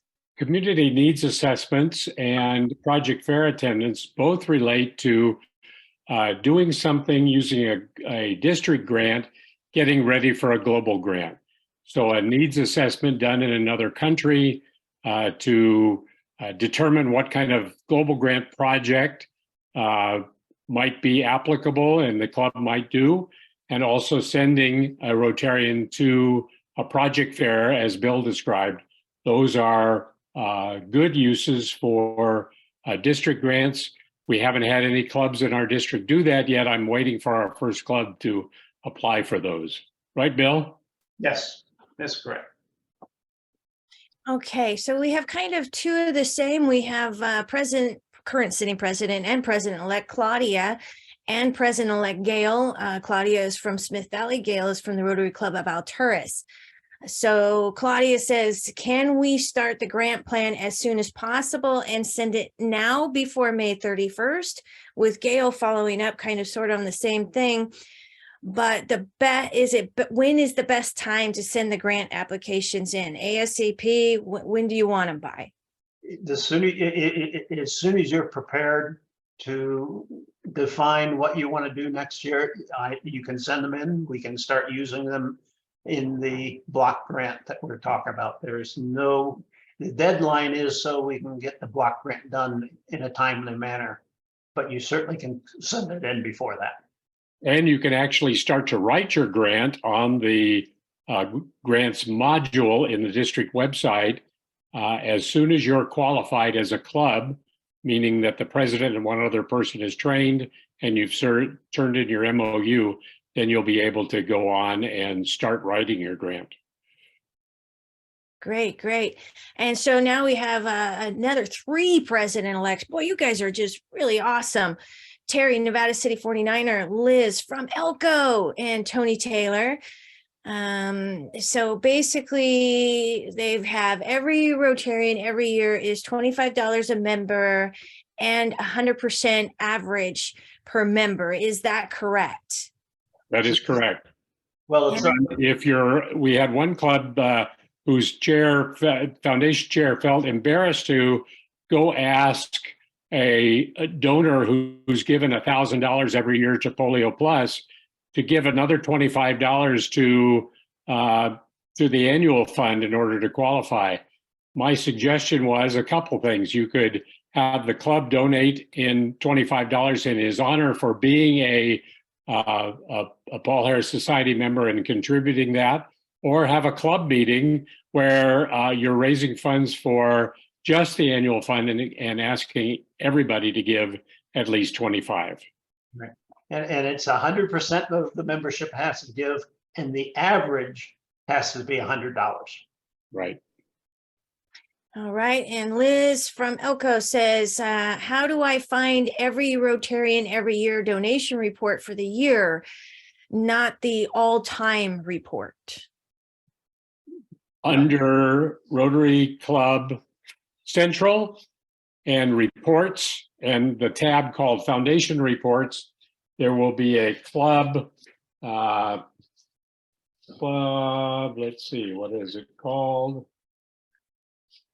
Club Foundation Banner Report is the one you want to look at. It'll list the individuals' names and what they've given this year towards EREY and towards polio and other giving. Oh, okay. Amazing. Amazing. So then we have Tony asks, every member every year is only for gifts to the annual fund? To annual fund giving, that's correct. So that's narrow. While 100% TRF giving includes polio and other giving, EREY is a little narrower, and it's annual fund. The reason we focus on annual fund is because that's the engine that funds district grants and global grants. All right. And then current area governor and president-elect and district trainer Lindy said, do you have an update on who's grant trained per each club? Yes, please email me or Ginny and we can produce a list of who's trained. Your training needs to go through the end of the 23-24 year to be qualified. So if you took it in November a few years ago and it ends in November of this calendar year, it would not qualify for the next, qualify that person for the next Rotary year. Okay, and then Area Governor Nora has a wonderful question, a wonderful statement. Aren't the new members exempt from every Rotarian every year? They are. New members and transfer members even are exempt from the count of 100% giving. Okay, and then beautiful Shannon from Grass Valley South says, where do we find out about the scheduled trainings? Best place to look is the calendar on the district website. Go to rotarydistrict5190.org. Events across the top, it'll drop down to calendar, open up the calendar, and look for grants management training.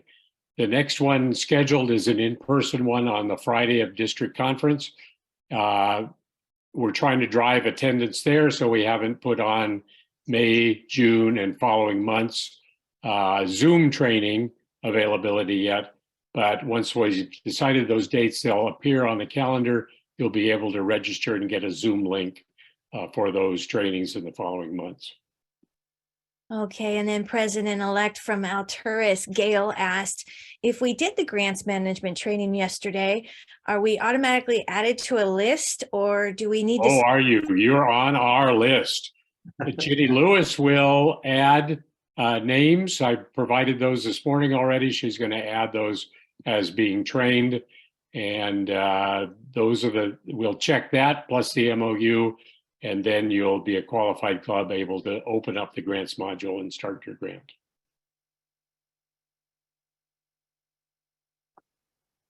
Okay.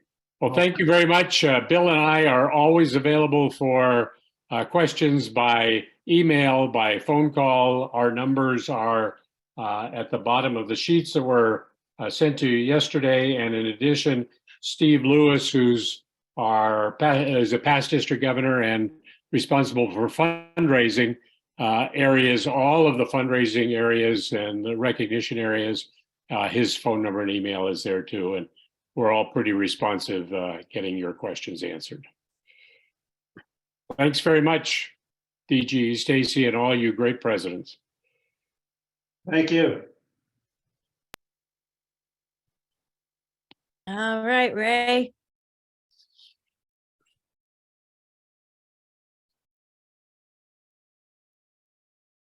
Are you going to cue music? Going on a field trip. All right, my friends, now it is beyond my pleasure because a few of you actually did ask for more information on these subjects. And the two presenters that are coming up are incredibly special.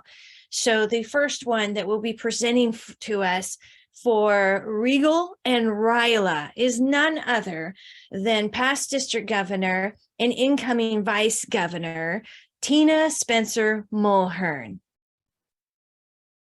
Good morning, good morning, good morning. It's still morning. We have 12 more minutes before it's afternoon time. And it's just a delight to be able to be here with all of you today, listening to everything. One thing I did not hear mentioned earlier that I would like to stress to all of you wonderful president-elects is as you're updating your club runner of all your committee chairs, please also add your youth service chair, okay? I will email the presidents on youth service activities, but I will also email your youth service chair if that person is identified. And as Ray mentioned earlier, when an email goes out to Club Runner, it's going to everyone that is in that list, so you may not see that I've emailed your youth service chair. But if you have a youth service chair, they're also getting the same email, and hopefully you can rely on them taking care of whatever it is I'm sending out and I'm asking them to do. Okay, so please, they're not all in there right now, but there's quite a few in there. And again, it just makes it really easy for communicating about any of our youth programs. This year, the biggest push has been on Interact and trying to revive our Interact clubs. So right now though, just in the chat really quickly, if you could just kind of chat in there, have you been to Regal? Does your club send students to Regal? Or have you been a counselor at Regal? Anything you can share in the chat about your experience with Regal? I'd love to see it. Nice, nice.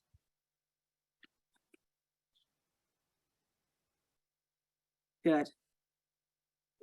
Good. Regal's a wonderful program. As you know, it's our eighth grade students that will be going this year. Our camps this year are September 15th to the 17th and the 22nd to the 24th. Now, Regal's one of those programs that started in our district in 2009 when our PDG and current director, Vicki Pulitz, and the late Joe Donahue said, you know, we need to get our middle schools engaged in some of these leadership skill sets before they get into high school. When this program started, it was 4 schools in Sparks, then it went out to the whole area 8, and now it's become a district-wide project and program that is well received. And so it just kind of shows how when Rotarians of like minds come together, what we can do to bring together such an amazing project and program. So the Regal students, when they are sent to Regal, one of the key things about its success, if you will, is you as a Rotary Club staying involved with them when they get back. Having that person from your club that's going to be their mentor when they come back from the program. And better yet, having somebody that can go to that camp, either as a mentor on that wrap-up day or being there with them for the weekend in the cabin with their students. When they wrap up on Sunday, they are talking and spending time on what kind of project can they bring back to their school to make a difference, to make an impact. And think of it like this too, your Regal students, those 5 students that come back to their schools, they're like the little bitty soldiers, if you will, coming back, and each one take one, talk to one, and keep on spreading what they can do to make a difference and to just impact their student bodyship. It's just amazing at the stories you hear from these kids when they are sharing what they like and what they don't like about middle school. And now they're getting ready to go on to high school. So the purpose of Regal is to provide a really just high quality leadership training and emphasizing the ethics. And the goal is to provide these students with those tools for those difficult choices that they're going to have to make as they move into high school. So again, if you can provide a mentor or a counselor, that's the best. Keep in mind, all the clubs right now should be gearing up for the Regal program for September 15th to 17th and 22 to 24. All right, so the club should be, you know, a lot of them are on spring break right now. I know I've emailed our schools that we are working with. They're going to be giving me the students' names as they come back. We'll be sending those off to the Regal coordinators, who will then be getting them all dialed in and making sure they've got all the proper paperwork in place. As a club, you should be transporting those students up to the camp. Most of the parents show up on the day of their graduation on that Sunday to pick up the students. So again, the involvement really begins with your youth service people in your club, staying connected with these students when they get back so that they can continue to learn and grow from their experiences. See the dates for Regal. Yes, that's the right dates. Are there any other questions about Regal?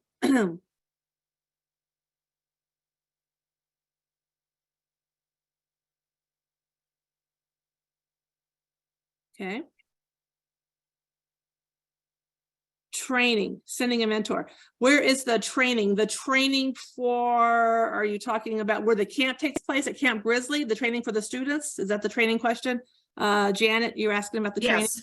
So it's Camp Grizzly. Yeah, Okay. Camp Grizzly Thanks. is where the camp takes place. And sending a mentor again, and keep in mind too, as adults, when we're going to any of these youth programs, there is a qualification process as far as a screening and being fingerprinted and making sure that all the youth that are up there working with our students have passed that. So it is important to identify yourself if you're going to be camping with the students and being up there so we can get you through that process.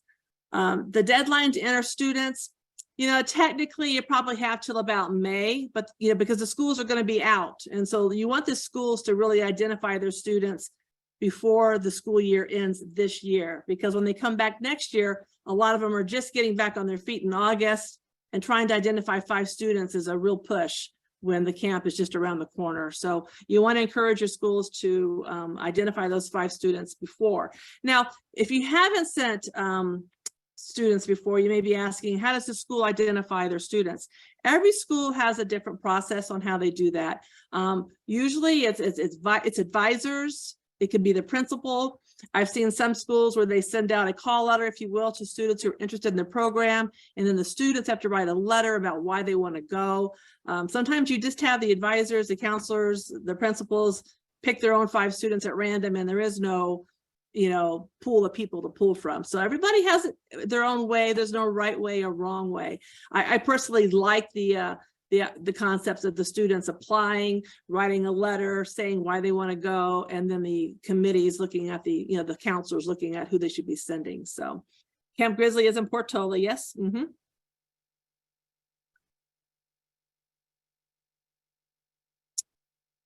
And of course, there's the cost of the program that is paid for by the clubs. I want to say that that's going up to about $16.50 per club per school this year. Regal is middle and Ryla is high school, correct? And I'll talk about Ryla in just a second too. Do we give the schools guidelines? Okay, and Jessica, I don't know if you asked that question before I threw that out there, but yeah, there's every school has a different process. So initially when Regal started too, I think it was interesting is we were looking to develop leaders in a positive direction, okay, before going into high school.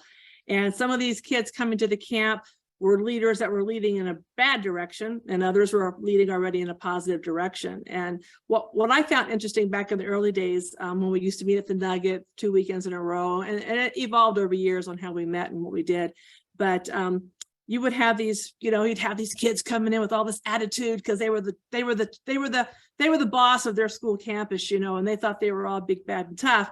And they come to Regal and they walked away with, I can lead and I don't have to act like this. I can be like this. I can be who I am. And I'll tell you, most of these students, when they leave both Regal and Ryla, will come away with this: don't judge the book by the cover, because you don't know their story. That's probably the number one takeaway these students will leave with, is don't judge the book by the cover, because you don't know what these kids are going through. You don't know if they even have a home to go home to after school. All right. So we see kids from all walks of life from both Regal and Ryla. And it's, again, it's inspiring, and it's really, as a Rotarian, to be able to go up there for a 3-day weekend, or even for the Ryla weekend, you can't help but leave those camps and want to be more involved in how you can help our youth. Because remember, you guys, our youth, they're our future. Okay, these are our future Rotarians. And speaking of future Rotarians, the Regal students, they are the perfect candidates, if you will, for Interact. So remind your youth service chairs, if you've got Interacts in your areas. These 8th graders going into high school, they've already got a taste of Rotary, and they are a perfect target for making sure they're notified and told about the Interact going on in your area. So just throwing that little tidbit out there about Interact. You participate in a 1-day event of students. It's called Regal, but it's on at Grizzly.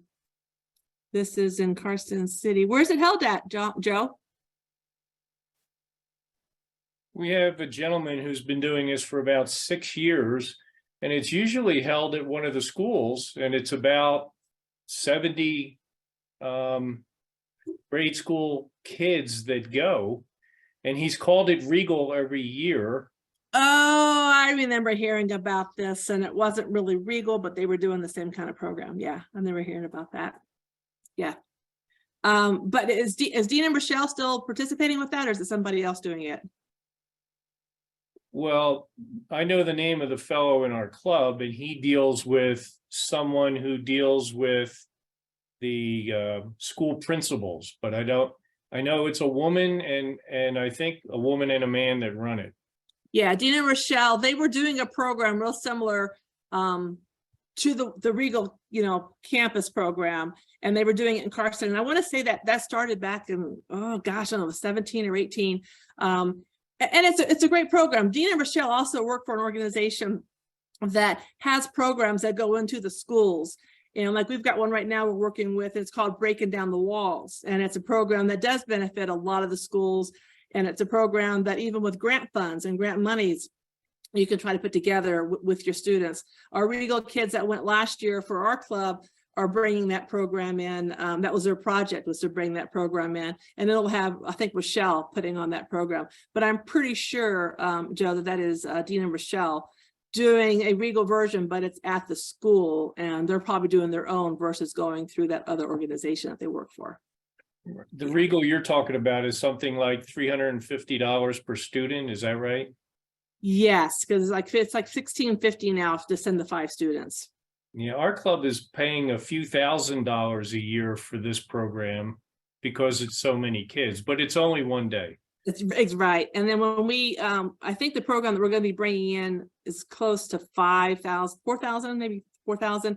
That will be a 2-day, 2 different assemblies. So there's definitely programs with Dean and Rochelle, with the organization that they are part of, that can come to the school. It's not the same as what they get when they're on the ropes course and out there working in different teams and meeting students from other schools. But it's still very valuable to bring that kind of program into the school. And you're touching a lot more people in a different way, but in a very positive way. So thanks for bringing that up, Joe.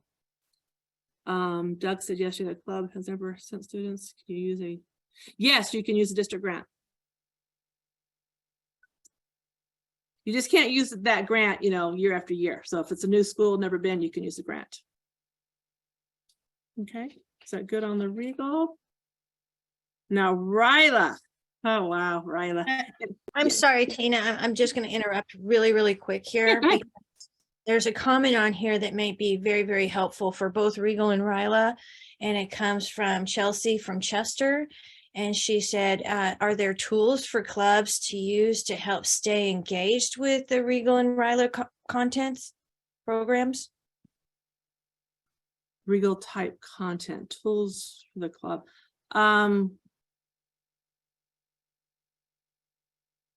So I'm not sure what you really mean there, Chelsea. Can you come on and ask? I unmuted so I could ask. Yeah. So what I'm looking for is we're going to send these 5 children over, or young adults, over to this camp. So as a club, how can we stay engaged with them? Yes, through Interact, but keep that energy that they're going to pull from that camp. How do we as a club continue that?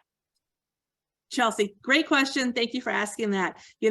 When Regal first started, our very first camp was done in May of a school year.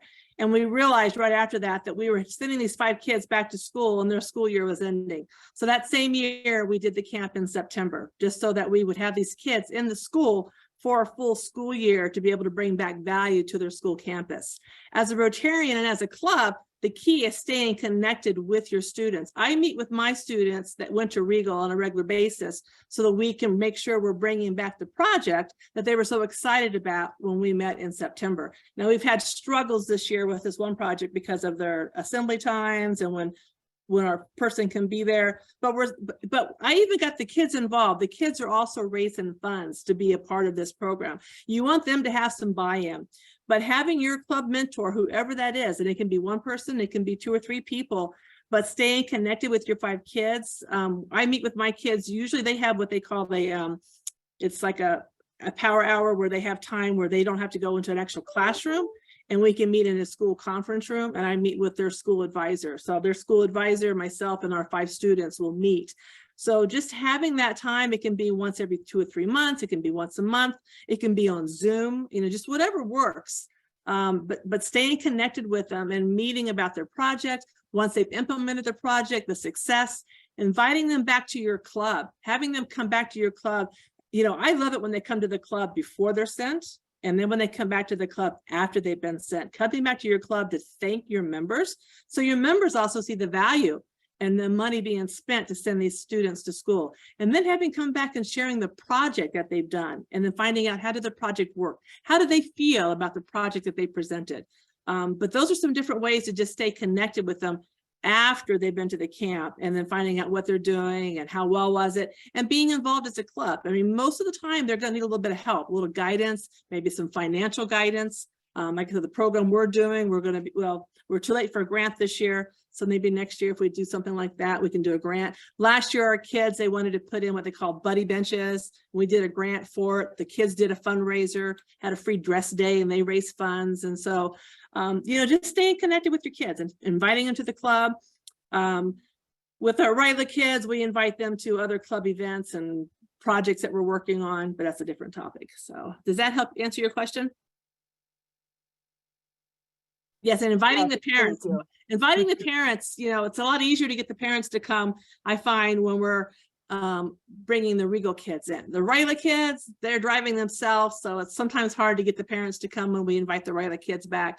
But inviting the parents to your club events, inviting the parents when the Regal kids come to share their experience at Regal, it's a great way to get connected with the Regal kids. And then hopefully you have somebody in your club that's maybe keeping that data, you know, of all your past Regal kids and your Ryla kids, so that when you're looking out for that RYE student or trying to form Interact. So for instance, in my own schools out here, our Interact just went, you know, after COVID and whatnot, and trying to bring it back, I reached back to my Regal kids that I knew now were in this high school. And that's who helped me get Interact started. So you just got to keep some of that data at your fingertips so you can reach out to them, because they know who you are, they know about Rotary, and they know what it means to be involved. Okay, does that help that? Okay. Now Ryla this year, Ryla, our 3 weeks, they moved it, I guess you would say up. They starting a week later this year, because they found that that second week in June was really conflicting with a lot of graduations and whatnot. So our first week this year is June 16th to the 23rd. And maybe Stacy, you can type this in the chat so that everybody can see it. June 16th to the 23rd, June 25th to the 30th, and July 9th to the 14th. So June 16 to 23, June 25 to 30, and July 9 to 14. So in the years past, Ryla was just high school juniors going into their senior year. The students are selected and paid for by the sponsoring clubs that attend this week-long camp. Now, going forward, both incoming seniors, that's freshly graduated seniors, and juniors can attend this. This is new. So if you've got seniors that are graduating this year and they've not been to Ryla, they are also accounted for going to Ryla.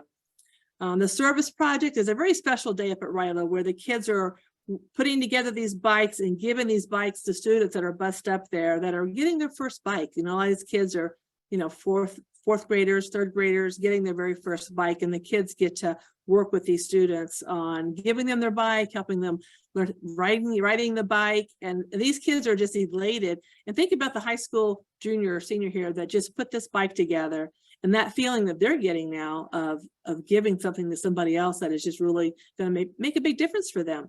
So Ryla is, again, a camp where these kids are working together. How many of you in chat have either been up to Ryla, have been a counselor, or sending students? Just real quick.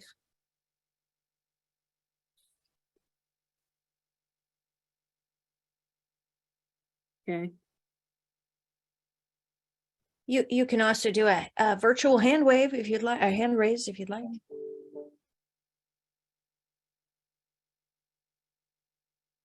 So I got to tell you, having been a counselor up at Ryla, that was even life-changing for me as an adult. Just seeing not only the camp firsthand, but just seeing the processes that these students are going through, what they're learning, and then again, their big takeaways. And coming into a camp, nervous, you know, not so sure about it. I know when my daughter went, and I picked her up at the camp and was driving her home, she was like, "Mom, I wish every kid could go to this." And I was like, what are they doing up there? I mean, I really didn't know much about Ryla at that time. And my daughter was a captain of her volleyball team. She was student body president. So she was already in leadership. So it was like, what could they possibly be doing that inspired her so much? When in my mind, she was already a pretty good leader. So I had to go the next year to find out what was going on at Ryla. And I was blown away at the transformation of some of these students. And even the ones that came in there that were already pretty strong leaders, not only what they'd learned about themselves, but also how they'd learn how to communicate with others. You know, I always say that as adults, I wish we had a camp for us to learn how to better communicate and how to listen, because so many of us are so full of wanting to just do all the talking that we forget how to listen. And when we listen, we learn more about each other. And that's what these students all learn. They learn about each other. And again, they learned that everybody's got their own story, okay? And their stories are just as important as the next guys and the next girls. So they have formed something new up there at Ryla, and that's the Ryla Alumni Action Committee. And I know that Bailey has been out to many clubs this year sharing that and talking about the bikes that they are trying to put together this year. She's done an amazing job in working to get out to all the clubs and speaking and just bringing awareness to the bike project as a whole. And reaching out to well, the other cool part about this is that they reach out to the incoming students prior to going to RILA. So it's kind of cool. They reach out 1 month before, a week before, and a day before, just to help, address any anxieties that they're having, any nerves that they're having, and make them feel very comfortable. And that Bailey, if you've seen her at your club, she's pretty inspiring. I was very, very impressed. She's a very busy young lady, and she's currently in med school. But RILA, those students should be getting identified fairly quickly. And it's all online registration. And when you go to the district website and you click on RILA, it'll take you right to the RILA website where your students would register. And every club, again, does this differently as far as some clubs have 15 applications and can only send 3, and you're interviewing the students. Other clubs are scrambling to get applications.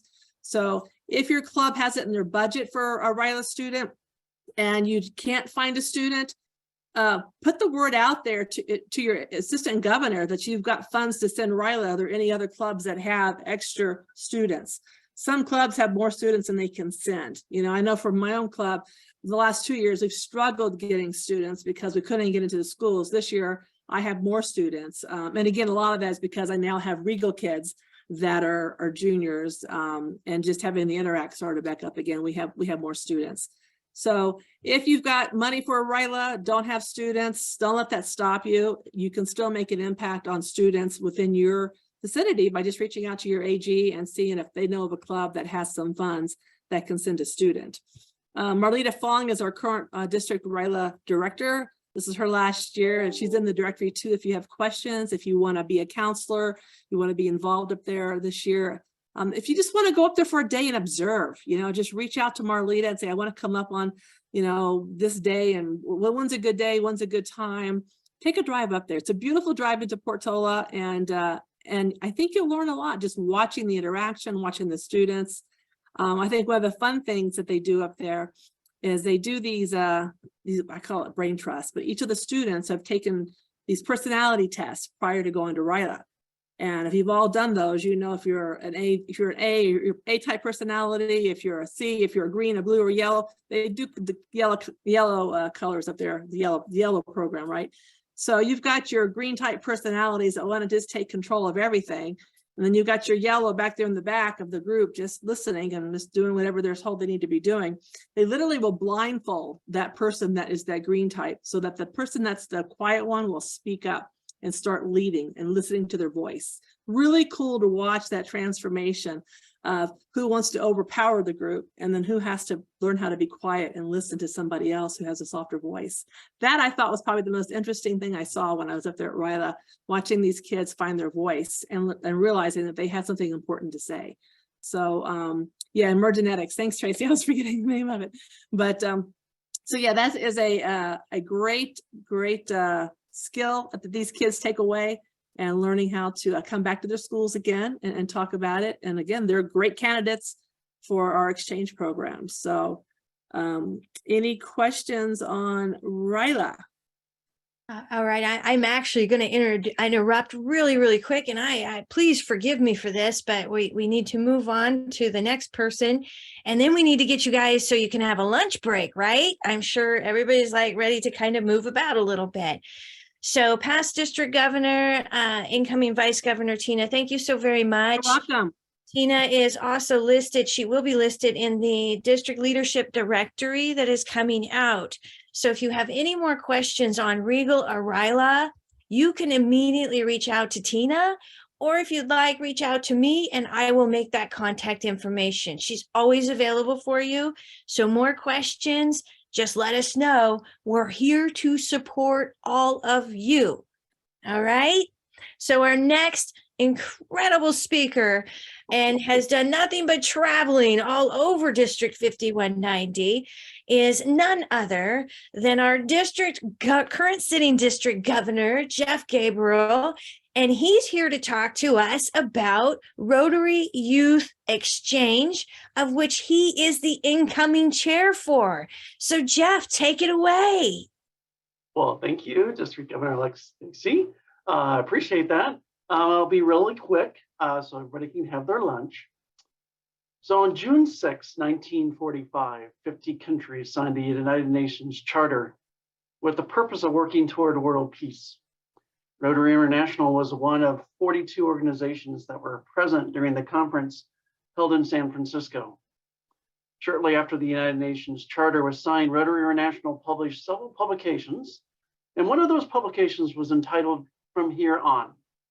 And these publications were meant to get Rotarians engaged in international service, and the United States Charter would be effective only if free citizens worldwide were determined to give it vitality. Shortly thereafter, the United States government started a student exchange program that creates a positive image of the United States around the world. And there are many, many exchange programs that are a part of that, and one that is a part of Rotary International called Rotary Youth Exchange. So in about 1975 is when the program became official with Rotary International. There had been clubs prior to that that were exchanging students back and forth with districts around the world. But in 1975, it was official. And the program was to send students abroad and bring students from their districts from around the world to the United States to promote international understanding and friendship. So we have a very strong Rotary Youth Exchange program right here in District 5190. And so when we talk about peace, RYE is doing it one exchange student at a time. And we need your help. What can you do as an incoming president or president for your year? Encourage your club to consider canvassing your high schools in your area to seek students interested in studying abroad for either a long-term exchange, which is about 11 months, or you can do a short-term exchange, which is anywhere from 30 days to 3 months. As we have students going abroad, our district would be hosting a student from any of the many countries or districts that we partner with. And we have about 20 different countries that we partner with districts within those countries to exchange students. And if you want more additional information, there is a very specific website for our district and our Rotary Youth Exchange, and that is rye5190.org. So what I would recommend for you to do now is to begin planning for next August and October 2023. You will then at that time be engaging with your high school students to see about their interest in maybe studying abroad for the exchange year of 2024-25. So we need at least about 25 students to go outbound so we can be able to exchange with about 25 students incoming. So what are we asking you to do? We are asking for you, as you're a club president, to join the global network that strives to build a world where people unite and take action to create lasting change. Rotary values the diversity and celebrates the contributions of people from all over the world, based on their backgrounds, regardless of their age, ethnicity, race, color, abilities, religion, social economic status, culture, sex, sexual orientation, or gender identity. We are one, Rotary International. So I thank you, and I would be willing to take any questions that people may have.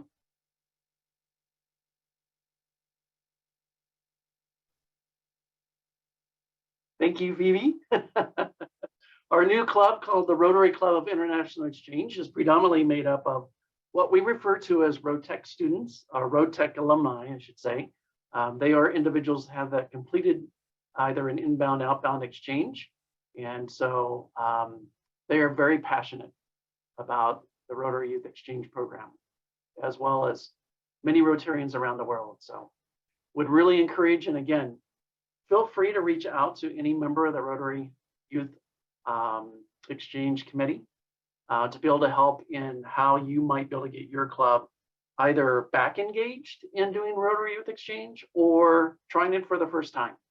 But we would really encourage that you consider it. It's a wonderful opportunity, not only for Rotarians, but even non-Rotarians. You do not have to be a Rotarian to be a host parent. So, all right. Well, thank you, District Governor Jeff. Anybody has any questions on Rotary Youth, Rotary Exchange, you can obviously reach out to District Governor Jeff. And his information, I'm sure you see in your directories and all over the place. And also, if you're wanting to have a wonderful club speaker to actually come in and speak to your clubs about this, they have members in different areas that are just waiting for those phone calls to ask them to please come speak to the club. So I encourage you, you're looking for speakers for your club, use some of your district positions and some of these amazing things that we have to offer our youth. They are great speakers and they're just waiting to hear from you.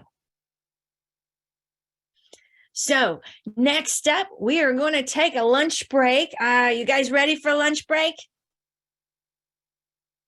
All right, so we're going to take a lunch break. We're going to be about half an hour. And if you see me picking up my phone and taking pictures, I'm taking pictures of all the chat messages that you guys are doing so I can do a follow-up email at a later date. So I hope that's helping you out with that. So we'll be back in about half an hour. If you want to just turn off your camera and mute yourself, you can go get something to eat. There'll be music playing, but be sure to come on back because we have another video. So look forward to seeing you all soon, but it's time to eat.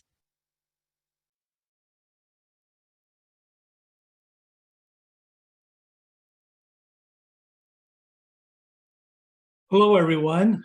Welcome back. Before we get started, we have a little video that just kind of shows you what really happens at a virtual meeting.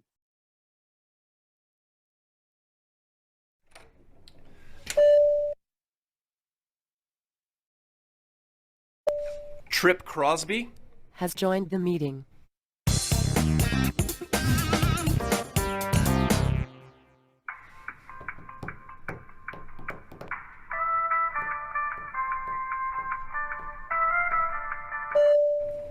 Beth has joined the meeting. Hello? Tyler? No, this is Beth from ICS. Oh, hey, Beth. How are you doing? Oh, good. Yeah. Just making it, you know. Tyler? Has joined the meeting. All right, well, this is Trip. Who's here? Tyler's here. Beth's here. Okay, the purpose of today's meeting is to discuss the... Yeah, I'll be able to do it in like 30 minutes. John? Has joined the meeting. Hi, John. Hi. I was just trying to go over the purpose of today's meeting, which is to discuss the Tyler? Has joined the meeting. Sorry, guys, I got cut off. Is Paul here? Send him the invite. Put in your access code. No, that's your PIN number. It should be a 9-digit number. Try pressing the pound key. Paul. Has joined the meeting. Any questions before we move on? Yes, this is Beth. What's our best plan of attack for the second quarter? Question What actually... we should do. Oh, Go ahead. Oh, I think Well, what we should do. It actually depends on how you look at it, because the really come. Go ahead. Go ahead. Given sales, we're at a... Let me just say that... Okay. That's a great graph, John. Tyler? Well, my main concern with the projections from last year was that they're just insufficient. I mean, they're not even taking into account. Did we lose Tyler again? Hello? John, are you guys taking distributions? John? Oh, my bad. I was on mute. Let me start over. So I've prepared a presentation. I'm sharing it with all of you. You should be able to see it on your screen right now. Got it. I don't see a link anywhere. It says I need to download a plugin. We are all using Macs, I'm assuming. Yeah. How can you? Financials are looking great. Paul, do you have any comments on staffing? I was thinking about that because we get a few more contractor types in. Hold on, I'm sorry. Rex, get down! I don't know. I feel like when I looked at the numbers last quarter, that you couldn't really tell a huge difference. So if we were to really tighten that up, then I... To me, staffing is a huge impact. Is that? Is that me? It's not me, I don't think. I just want to go over a couple of details as we move into our next section here. We got 3 new departments coming on board. I'm breaking up a little bit, guys. By the end of Q3. Driving to So a dead I need spot. everyone to give me detailed evaluations each Sorry, month guys. so that we know. That's it, guys. Beth, you'll send out a recap email that could have basically taking the place of this whole meeting, correct? Yep, always do. Yeah, thanks for doing that, Beth. Dave, you been here the whole time? Yeah. Huh. Well, thanks everyone once again. Oh, one more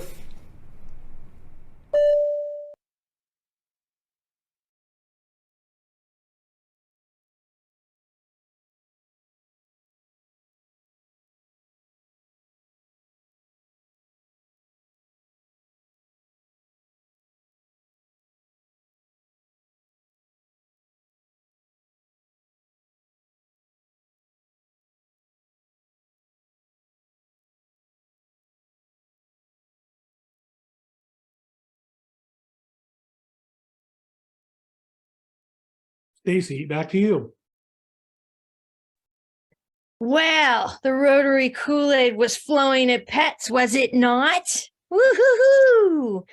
So I'm hoping at some point in time, everybody can please show us your fabulous pictures, because at the end of this, I want to take a group picture.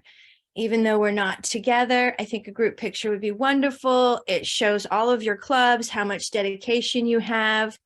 But right now, I'd like to see a raise of hands, because this is helpful for all of us, of how many are enjoying this particular day today. Oh, wow. You all are completely awesome. So this is just I know it's not a lot of fun to sit via Zoom, but Ray has done a lot of work providing you with the music and the fun videos, because we really just wanted to make this not your average Zoom training session. So I hope this has been extremely helpful. This definitely will help District Governor nominee Dennis and District Governor nominee designate Larry in their upcoming years. So thank you all again so very, very much. So next up, with no further ado, we have another couple of wonderful men that are going to present to us. One is past District 5180 Governor Ray Ward, and the other is President-elect and District 5190 Membership Chair Richard Forster.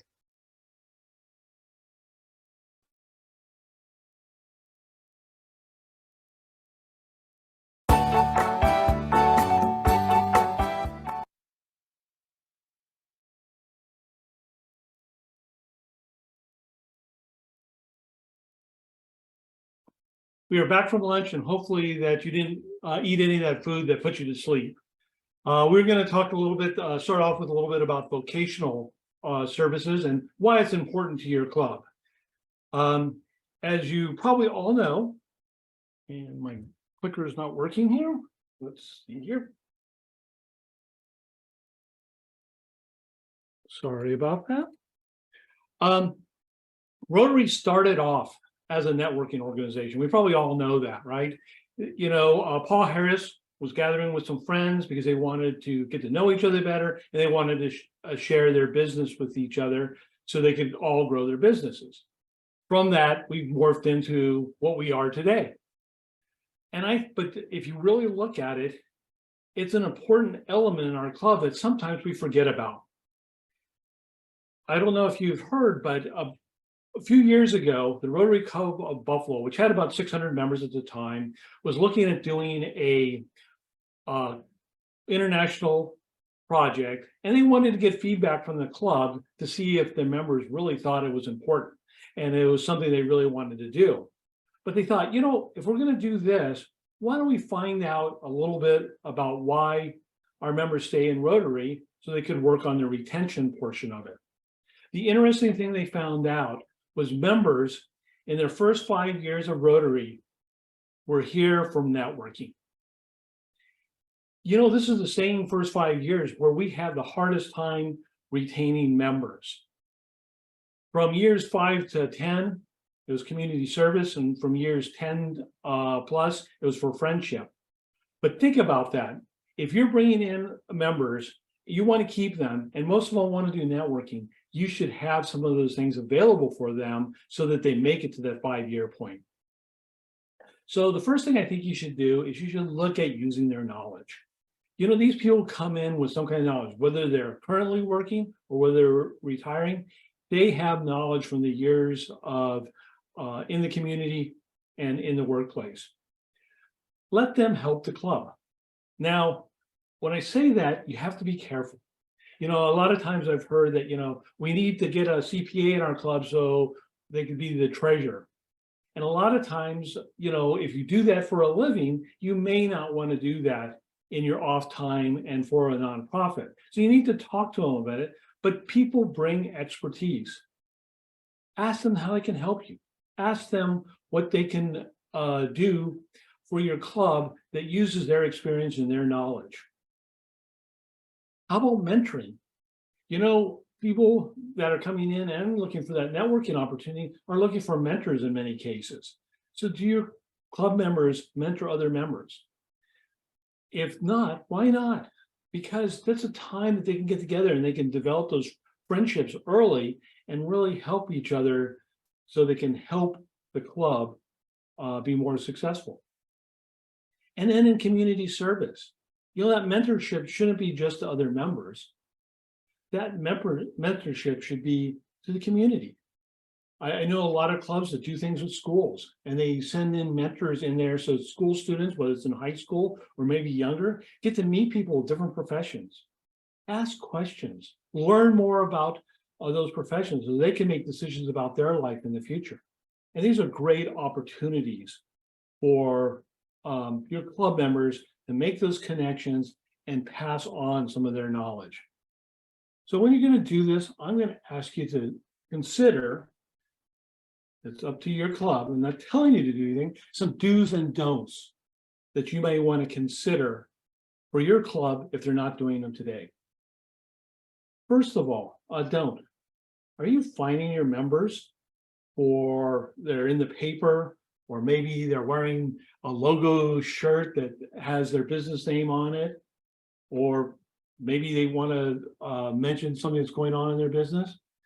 Think about that. How is that necessarily a good thing to inspire them to be networking with their fellow Rotarians?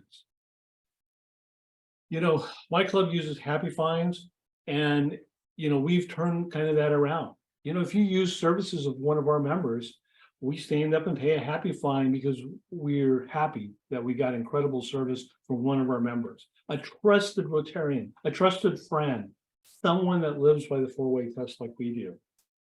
And generally that person that provided the service stands up and pays a Happy Fine also, or happy bucks, so that they can thank those people for using their services. I know that a lot of our members know the only place in Auburn to get their car serviced. We all use Stacy.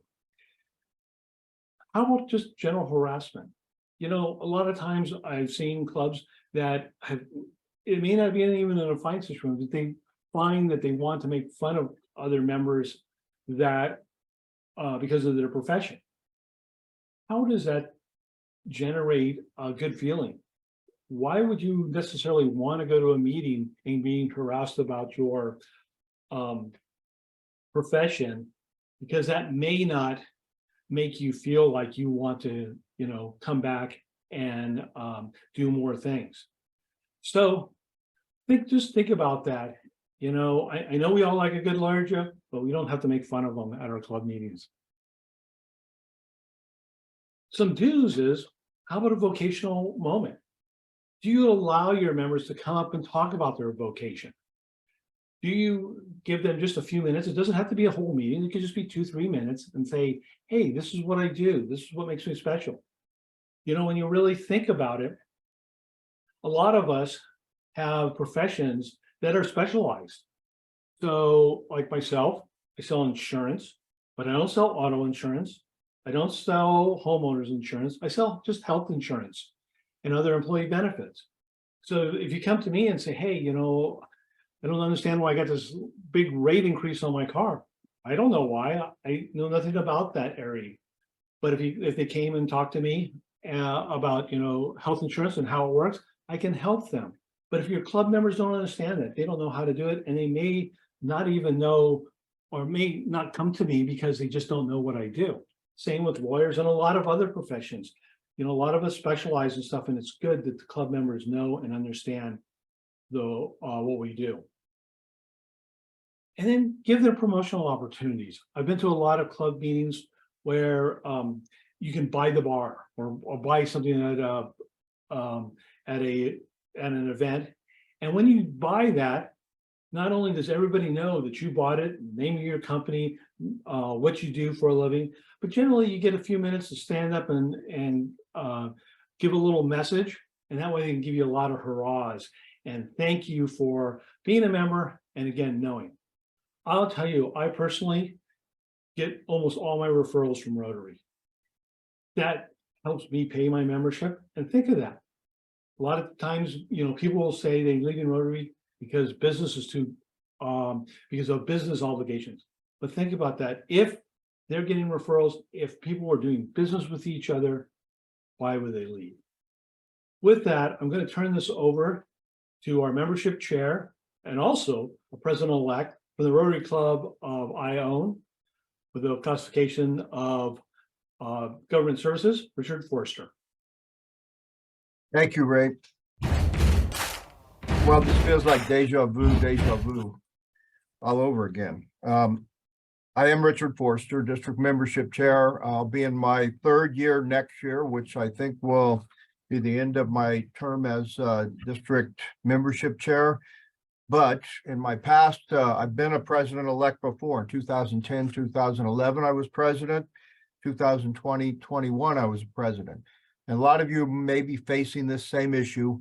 Our club has a lot of younger members, not necessarily age-wise, but young as far as being Rotary members. And I think by next year, we'll have a complete role to move forward.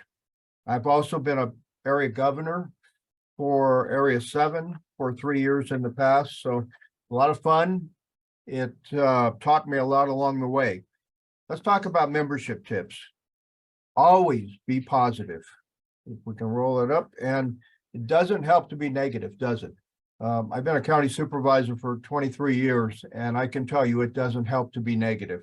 So always be positive. Sometimes you don't feel like it. Sometimes you feel like you're just going through the motions to be positive, but I can guarantee you if you're negative, the results are not good. Be organized and prepared. Your members will know if you are not organized and prepared, and they'll see it very quickly. So do the best you can. Ask for help if you need it. You may have an emergency come up. Ask your fellow members, I need somebody to fill in. Past presidents are always there to help. So ask for help. Ray, go ahead with that. And then on from there, be confident. You know how to do your job. You're going through this training. You've been through several before. You've been through PETS. Be confident. To be confident, though, get prepared, and that's what you're doing today. Set strong goals. First time I was a president, I set 5 members as my goal to bring it into the club. I set 6 goals the second time. We brought in 11 members the second time. My goals this year are going to be lofty again. I think I'm going to set it at 8. So don't be afraid that you're not going to achieve that. You know what? There's always room to back down on those goals too. I've been told you can adjust them along the way. Share the load. This is natural for anyone going in. Some people want to try and do it all their own. I'm president. It's on my shoulders. No, it's not. You have plenty of members in your club to help. And then lastly, have a plan.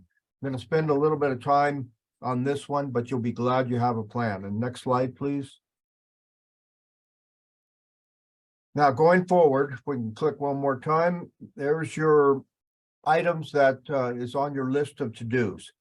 So to form a plan, you need to have a membership committee. And I'm speaking from the side of it from our district membership committee. Every club should have a membership committee. Establish that everyone in the club is part of your membership committee. Once you do that, and once you beat that point home, every meeting, you're going to have members that you thought would never bring other members into the club start to do it. Review your club president's goals. The committee can do that. They can look at those goals and confer with the president, help on those goals, and help the president to achieve those goals. The membership development committee should analyze your community, see who is missing out there, what vocations, public officials, others who might be influential in the community, maybe the superintendent of schools, the police chief. And it may be people you never thought of that are influential in the community who maybe run blogs or things like that, that have a voice and people listen to. Look at your club bylaws. Are you representing all of the categories in membership? You could be missing corporate membership, family membership, and there's others. What can a club do to help your younger members? You might want to look at your bylaws, look where your dues are set at, look at your attendance requirements, look at who gets credit for working at events and attending socials. All of those are important. Yes, we want members to attend as many meetings as possible, but there's other ways to achieve that success for members. Educate new members and existing members, and that starts before they're a member. I'm going to go into this a little bit more. Member connections. Who's missing? When you come to meetings, 2 years ago, we had a club membership chair that we had a Zoom meeting with, and this was during COVID. And we asked her, have you done an assessment to see who's missing from your meetings? Who's not showing up on your Zoom calls? It was about half the club. And I think that shocked her for a minute. But you know what? She came around and improved as a membership chair and improved their club. Consider if your club wants to sponsor a new club. This is not for every club, but don't take it off your radar. You could sponsor a satellite club, a passport club, Rotaract, Interact, or even another traditional Rotary club. Right now, I'm working with Barb D'Anale from our membership committee. She's the membership chair for Carson City, and we're looking at forming a new club in the Dayton area. So we're having the Carson City Club possibly be the sponsor of that. Along with evaluation, you can go on the District 5190 website under resources and membership, the pull down. There's a club health check there, exit surveys. That's important. Even if members are transferring to a different club, which there is a member transfer guide there too, member satisfaction survey and retention assessment. On that member transfer guide, that's where you find it. I get that question a lot. I have a member transferring to another club. Go to that resource section and you'll find it.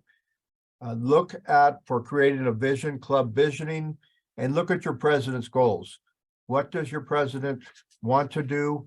From the membership committee side, your membership committee will be your best resource as far as developing your membership plan. And then attracting members and engaging community membership mixers, and of course, projects. When you're out there in the community doing a project, I have a plan to do 12 mini projects a year. You're getting visibility for your club, for your membership. You might just have somebody volunteer to help. That person could be a member down the road. And as we go forward, Ray, who makes a good member for your club? First, you want to look at what is their motivation for joining your club. Not everybody has the best motivation. There's probably about 5% out there. 95% of your people want to join for the right reasons. And is the prospective member of good character? You always want to look at that. We did have an issue with one member of our club. Fortunately, it happened after they had moved away from our club. But you always want to look at the character side. And are there member objections? We had this happen this year, and it was during all of the political season that was going on. You want to stay away from politics, and that was our basic advice to that club. And I think they took it, and it was the best advice possible. But member objections need to be addressed one way or the other and come to a resolution so you don't lose members out of it, and they're accepting of the new members if there are no flaws. And onward, Ray, club membership culture. Really stress to every member, they're part of the membership committee. Every member should try and bring a guest to meetings. You can think of a lot of people in your community who will make great Rotarians.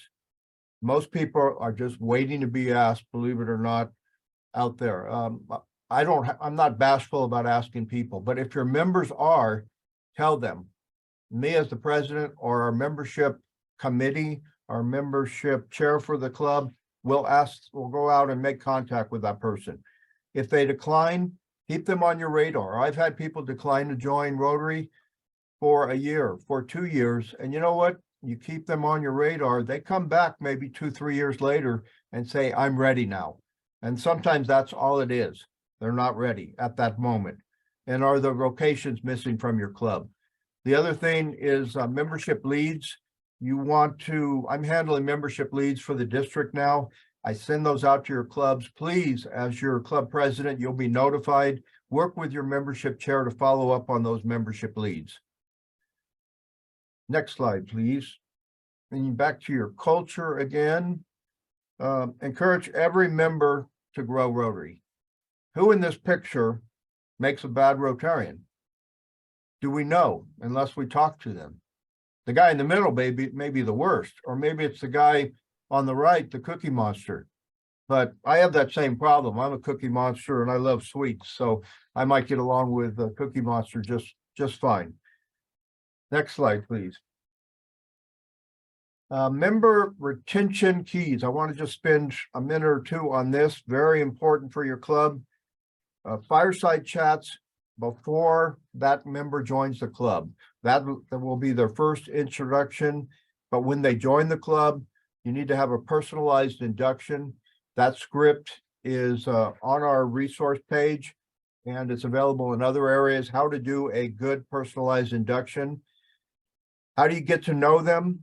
Ask them for an introduction, their occupation skills, passion, socials, meetings, red and blue badge programs, and you can make them a greeter at the meeting. I went to a club meeting for a different club the other day. There was a person there with a big badge that said greeter, and it's a great way for them to get to know people. Involve them with activities, engage them in activities. What areas of interest appeal to them? Put the information out for your membership so they know what's going on by either newsletter, by emails, by text, whatever it takes. Use Club Runner to get in touch with your members. And then teach your members. Club members need education. That can come from your members first. Your members, most of them have the most education that they can spread to new members. Speakers can educate. I'm going to give Ray a little props here, but we're having Ray come to our club next month, and he's got 3 areas that he presents in. This comes right out of the district newsletter, if you had read it, I think a month ago, but he does 3 presentations on the healthy conversations, marketing your club, and starting a movement. I'm not going to address starting a movement. I'll let Ray bring that to your club. So, but that's just one person who can come to you. The other is use your district guide with all of the names in it. Jenny puts this out, leadership directory. It's on the website too. It's got all the names of every committee personnel. Membership committee has a lot of people that can come to your club and speak and hopefully help you grow your club. Attend district training and Toastmasters affiliation. Those are other areas where member retention keys can help. A lot of people join for leadership, and Toastmasters is one way that can help too. Other membership retention keys: engage members before there are members. And I'm going to go through this quickly. I'm about out of time, but I did address this earlier, that educate members before they come into Rotary with a fireside chat, or however, informal sit downs. Mentoring. Do you have a mentoring program? If not, you might want to look at that. Involving members. Let the members choose where they want to be involved with your club, but you need to make the ask. What area of our club do you want to help with? And research shows that more members are involved, the more members are involved in Rotary activities, the more committed and connected they become to their fellow members, their club, and their organization. Ray addressed this. A lot of members drop out in the first 5 years, not if you get to them and get them involved in the club. Just quickly, I'll go through the remainder, but next slide, have fun. And then next slide, please. Here's our fun. You have Carlton Banks up in the top on the Fresh Prince of Bel-Air. You have Stacy on the right with Ripe Gordon McNally. Ripe, if you don't know what that means, is Rotary International President-elect. It didn't sound so good with past international president John Germ. So Ripe Germ didn't sound very good. But next on the left is Men in Kilts. We have DG Jeff and Ripe Gordon. And then we have the Area 7 PEs when they were at Pets several years ago. So have fun like this and this, not like this. This is my granddaughter Cora in Hawaii, and she did not like that parrot on her shoulder at all. So I will say one more thing to you on the next slide. You need to have rotary energy and stamina. You always need it focused in your mind, what your next steps are. Stay 5 steps ahead of club members. Be organized, be confident. It's not that hard, but be ready with Hans and Franz to grow your club. So I appreciate your attention and resources, district membership chair, and all the way down. Don't forget about Zone 2627, wonderful resources there. Your area governors, your DG line, of course, your membership committee. Thank you very much. Back to you, Ray. Okay. Thank you, Richard, and thank you for the kudos about some programs. I always like talking to clubs. So why do we talk about marketing here? You know, if you look at Rotary International, they're mainly talking about public image or branding. Why am I talking about marketing? Well, I think marketing is a key factor to look at for a couple of reasons. One is when you're talking about marketing, you're often thinking about an action plan. What can you get done? And then also having a call to that action.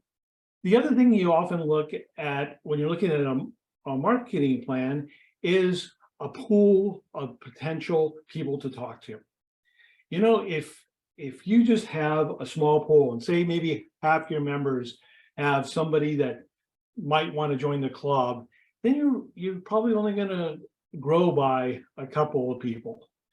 And if it's on the long run, it's hard to make a big impact. So one of the things I think you should really look at is increasing that pool of people. And you can do that with marketing. How do you go out and find a large group of people that you can talk to? Because then all you have to do is get a small percentage of them and you can have substantial growth. So, you know, Rotary talks about the EI.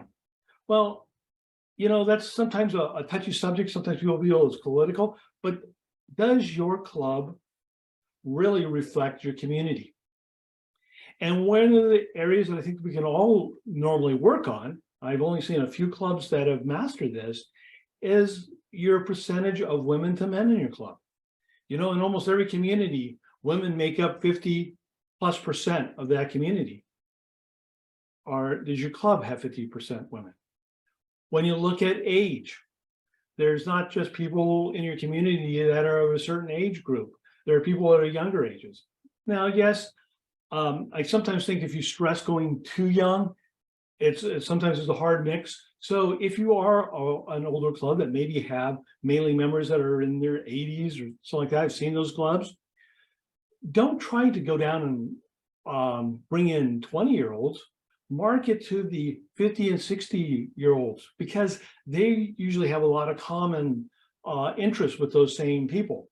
And then if you got that, then you go down to maybe the 50s and the 40s and so on. So don't worry about doing it all at one thing, but make sure that you have people out there in your pool that have common interests to what your club wants to do.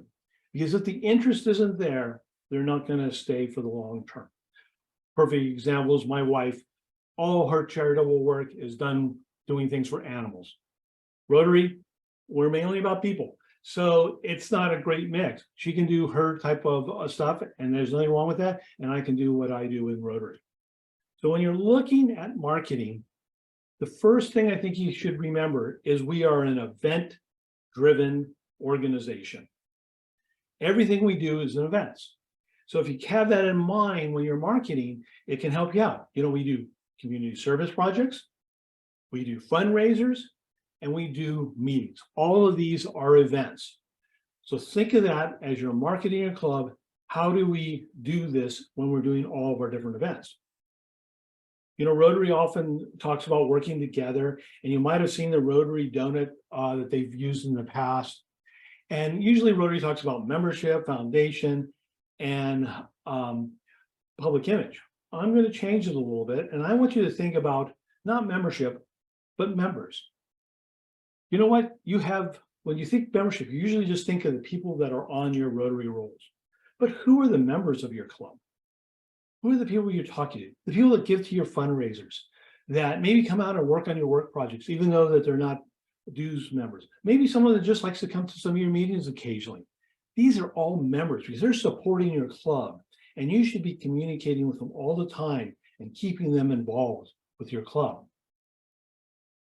Instead of foundation and thinking about those big projects, our foundation is great. What Bill and Doug were talking about earlier is true. Foundation allows us to do big projects, but think about it when you're marketing all your community service.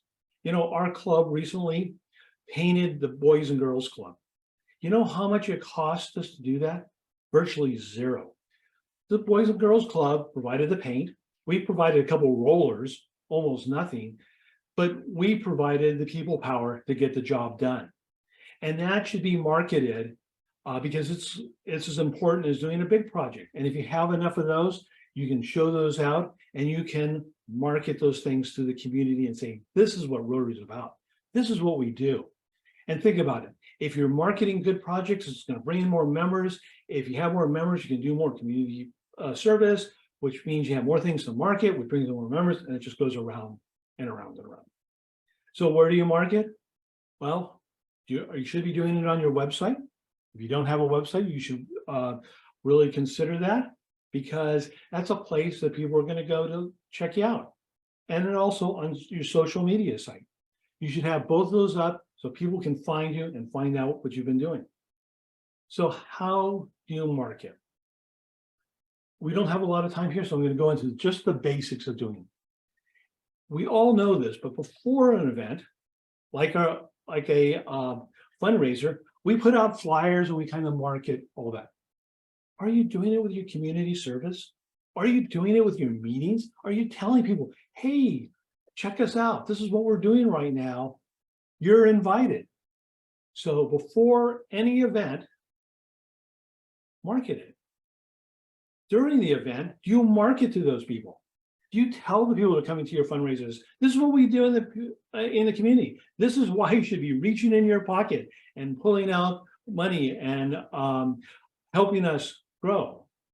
Are you doing that if someone shows up at your community service project? Do you have information you can give them so they can learn more? Do you invite them to a meeting so they can learn more about you? And then you do things during your meetings that says all the good stuff you've been doing in the community. And then afterwards, show them why they should be part of Rotary. Show them that you're having fun. Like Richard says, you want to show them that this is what Rotary is about. We're doing good work, but we're having fun doing it, and they should be part of this. Remember, marketing is getting people to know who you are, because people are shopping you. We often think about, when my wife and I go out to dinner and we're looking for new restaurants, we go out on the internet. We don't walk in the restaurant and look at their menu first. We check them out on the internet, see what the reviews are. Oftentimes we look at the menu beforehand. That's what people are doing to you. So if you're not marketing to those people, they could be deciding that your club is not for them before they even contact you or you even know that they exist. So think about marketing and thinking about your club. Thank you, and I hope you got some information that you can use in your club. Stacey? Thank you very much, Ray. Does anybody have any quick questions, or do they want something to put in chat and we can follow up with later for Ray? If you do, please go ahead and do so. That was a wonderful presentation.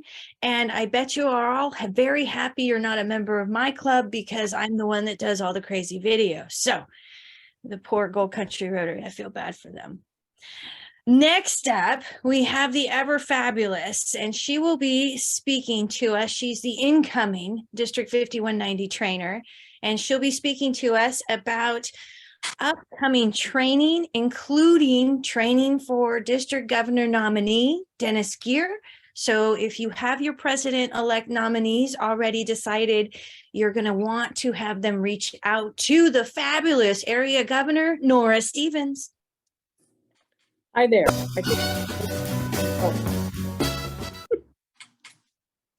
Hi there. So I think Richard stole a little of my thunder, but this little book, you have a current one, and you will be getting a new one for Stacy's year.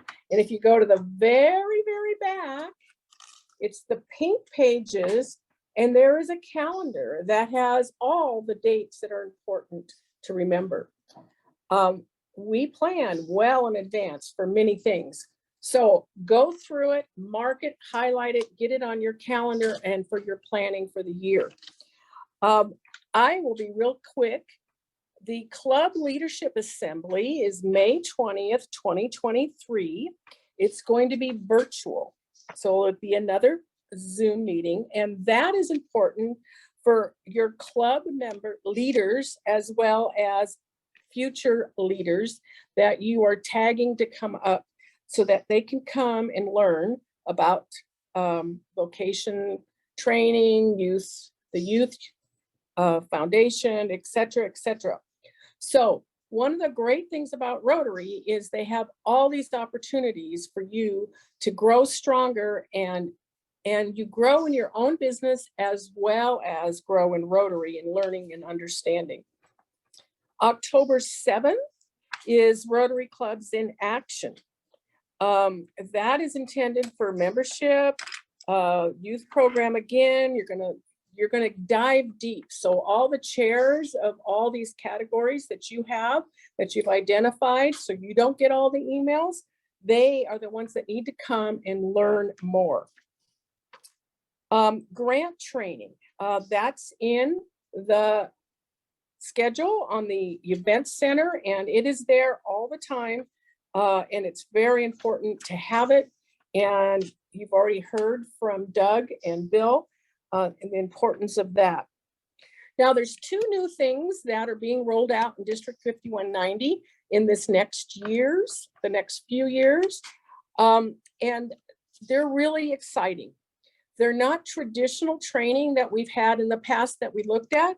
And Rotary Leadership Institute, RLI, you might have heard it as, is being rolled out. Now, this has been, is a program that's across multi-districts, and it's a Rotary development program. And the idea there is to facilitate in small groups folks to learn about Rotary. There's 6 categories, and it's my leadership in Rotary, my Rotary World, ethics and vocational service, the foundation, how do you engage members, and creating service projects. There's a team in the district right now working really hard on taking this curriculum, and we're going to be rolling it out this next year. And this is a focus on Rotary, and it's available and will be available for everybody to participate in and to grow in themselves in how Rotary works in the world. The second one is servant leadership. And I'm really, really excited about this because this is a value added for our membership, for a new member to come in, because it's not talking Rotary at all.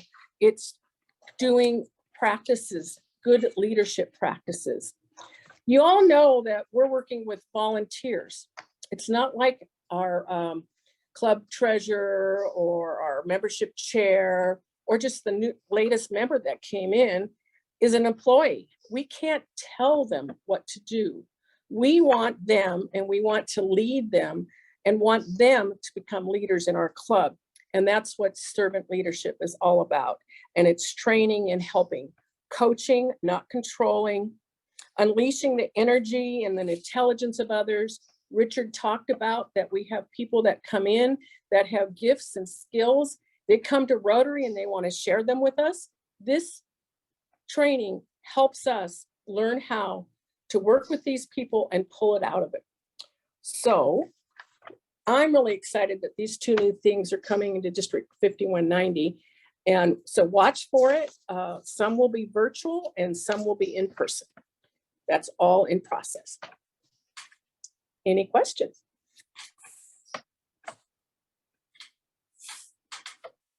Short and sweet. All right, looks like there's no questions. And again, as always, if you have any questions, even thinking about later on today, just email me and we will definitely get back to those and get you all the support that we can possibly give you. So before I introduce the next two amazing gentlemen, I will want to give a big shout out to current president-elect David Spillers. He is the man behind that district leadership directory. He does all the printing for District 5190. So everybody start showing him some love right now, because that is a huge project and we adore that man.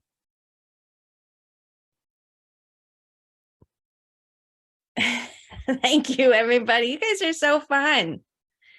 So next up, we have some these are serious topics. And these are topics that normally we don't really have a lot of training on. But we felt it was very, very important to help you all out as much as we possibly could. These topics include administration, taxes, and board meetings for your clubs. The biggest questions out there, and we have never trained on it. So we took a whole new approach to it. And I couldn't think of two better gentlemen than personal mentors of mine, which is past district governor Joe Zarikoff and outgoing area governor Craig Wessner.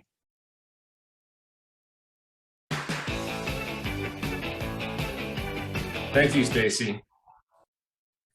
Hello, everybody. As new presidents on July 1st, one of the roles that you're going to have or step into is running your board meeting. And I know over time, I've talked to PEs that have gone to pets and asked them what they got out of it and what they felt was coming up short. And some of them have never been on a board. Some of them have never certainly ran a board meeting. And that was something that a lot of people were somewhat concerned about. And I don't know how many of you have run a board meeting or are sat on a board or have that particular knowledge, but I do tend from time to time do board facilitation on how to properly run a board meeting.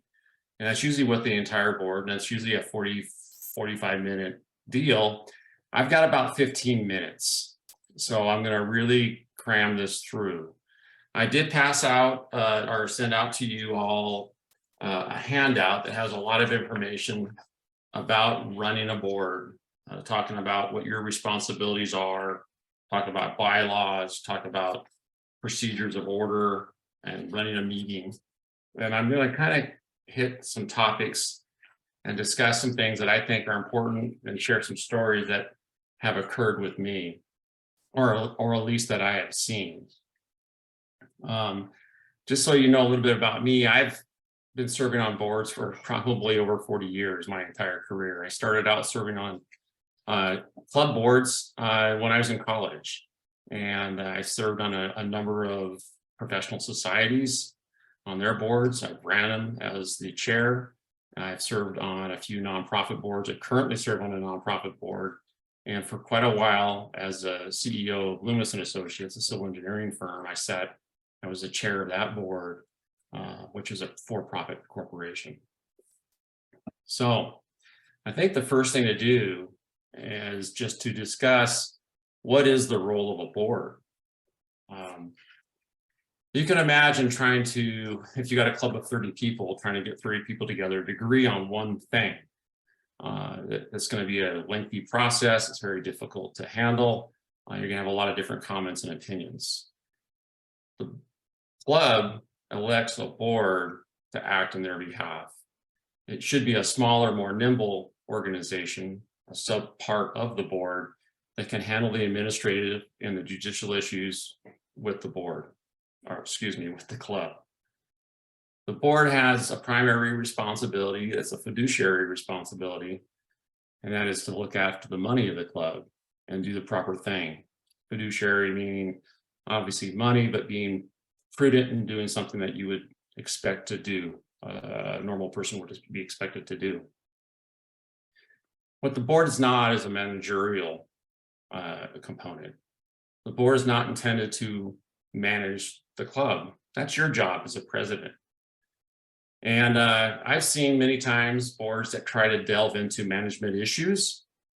And as a president, you're going to need to learn where that line is and keep the board on focus with fiduciary issues, setting goals and policies for the club. That's what the board does. A board meeting is an assembly in which you conduct business for the club. The difference is the difference between the management and setting policy is going to be a gray area. Like I said, you're going to have to kind of feel your way and figure out where that line is. So let's start out with setting up for the preparation of running a board. And that is to identify procedural rules, how you are going to conduct your meetings. So there are a number of different ways that that you can establish rules for your conduct. There's corporate charters, there's constitutions and bylaws, which all Rotary clubs have. And if you have not read your bylaws and your constitution for your club, I would highly recommend that you do that first thing when this meeting is over with, or at least prior to when you take control in July 1. And I also recommend that you print them out and have them handy. You either print them out in paper or keep them on your electronic digital device.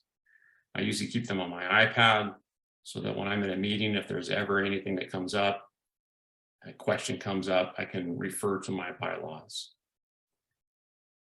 There's rules of order, which I propose you also adopt. And there's standing rules, which you certainly could use. Standing rules might be more appropriate for a smaller club. Rules of order might be more appropriate for a larger board or a larger club. And due to time, I'm not going to talk about all of them. I did mention your bylaws, and I will talk about rules of order. Your club should already have established bylaws, like I mentioned. I hope you all have read them, like I mentioned, and I hope you all have them printed out or handy so that you can refer to them. I provided in my handout a list of things that are traditionally in bylaws. I would suggest that when you start, or even before you start your year as president, you sit down with your board, your incoming board, review those bylaws, make sure everybody understands what they mean, how they apply to them, and then take a look at them and see if you think that they are reflective of your club. Sometimes bylaws need to be changed, amended, and to reflect what your club really is, the culture of your club. So that's one step. And as I mentioned, the handout that I gave you has quite a few basic articles or components that should be in your bylaw. If you're missing some, you may want to add some. I'm not going to spend a lot of time going over the different components. That's pretty self-explanatory, and you can use that as reading material since I don't have a lot of time. But one thing I do want to spend a little time on is the rules of order. Now, the rules of order are basically how the parliamentary procedures on how you're going to conduct your meeting. By having these rules in place, if there's ever a disagreement or there's I'll call it a kerfuffle, for lack of a better word, you can usually refer to your rules of order to help solve those problems. Because remember, the whole thing that we're trying to do here is teach you how to run a meeting, conduct the business of the committee, of the club, in an efficient manner. In 1876, a gentleman, he was a US general named Henry Robert, published Robert's Rules of Order, and I have a copy of that manual right here. This is a 12th edition. It's quite a large book, and I do not recommend that any of you buy this unless perhaps you've won a seat in Congress. It's got a lot of very valuable information in it. But one thing that I really would suggest that you purchase is this Robert's Rule of Order Quick Study Guide. It's 6 pages, 8.5 by 11, and it has everything you need to know on how to run a meeting. And it talks a lot about the rules of order, which is the rules in which you conduct business in your meeting. It's $6.95. You can buy it on Amazon. It'll be to you in about 2 days if you're a Prime member. And it's really easy to find. Just type in Robert's Rule of Order Quick Study Guide, and it'll pop right up. I just think it's an excellent manual. It comes 3-hole punched. You can put it in your binder. You can have it for reference in your meetings. And it'd take you about an hour to read completely through it. You're going to get as much information as I give you today, and more. So there's also another book that's a good reference guide. There's a quick study guide on Robert's Rules of Order. This is basically a simplified beginner's guide, and it's all about how to run a meeting. It has a lot of really good insight. It has some pages where you can write notes so you can refer to them later. It's also, I think, $6.95 on Amazon. If you wanted to get both, get both. I would really highly recommend the quick study guide that I showed you earlier. So General Robert wanted to write a manual for parliamentary procedures after he presided over one of his church meetings in which he realized he was woefully unprepared. So in his work, Robert discovered that people from different regions of the country had different ideas of parliamentary procedures, resulting in organizations focused more on procedures and less on the substance of their work. And as a result of his rules of order, people could belong to many different organizations without needing to learn new procedural rules and be more effective in their roles of, on a board. So Robert's Rules of Order are based on those used in the House of Representatives, but adopted for smaller organizations and societies. It's perfect for a Rotary Club. Robert intended his rules of order to be adopted by organizations, assemblies, or clubs to use in as their parliamentary procedures. So they're used in conjunction with your bylaws, but they identify the rules of how you behave and how you conduct your business in your board meetings. You're not required to use Robert's Rules of Order. But I highly recommend that you do use them. They're very formal, and I would suggest you look through them and then maybe you may not want to do some things it suggests. For example, they're very formal as far as in reference to people, as speaker, as president, as treasurer, and not first names. And I don't really think that's necessary in a Rotary Club.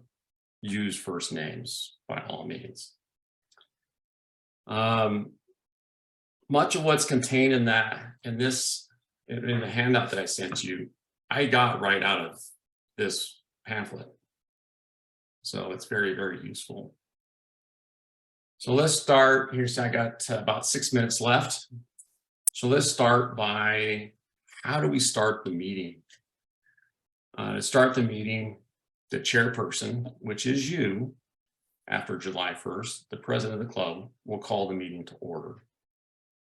I would highly recommend you start on time. People show up on time. You want to respect their time. If people don't show up on time, they soon will show up on time. You begin the order of the business in this order, generally speaking. Reading and approval of the minutes.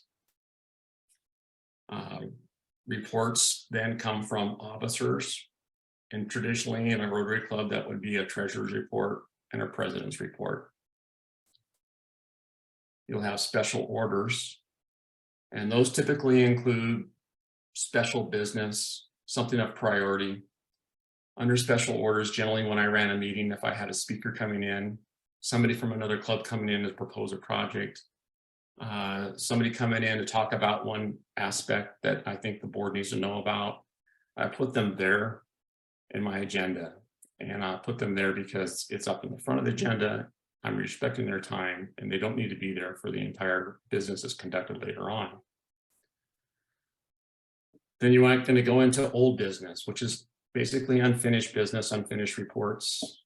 You may have had a discussion the previous month that you didn't come to a resolution on.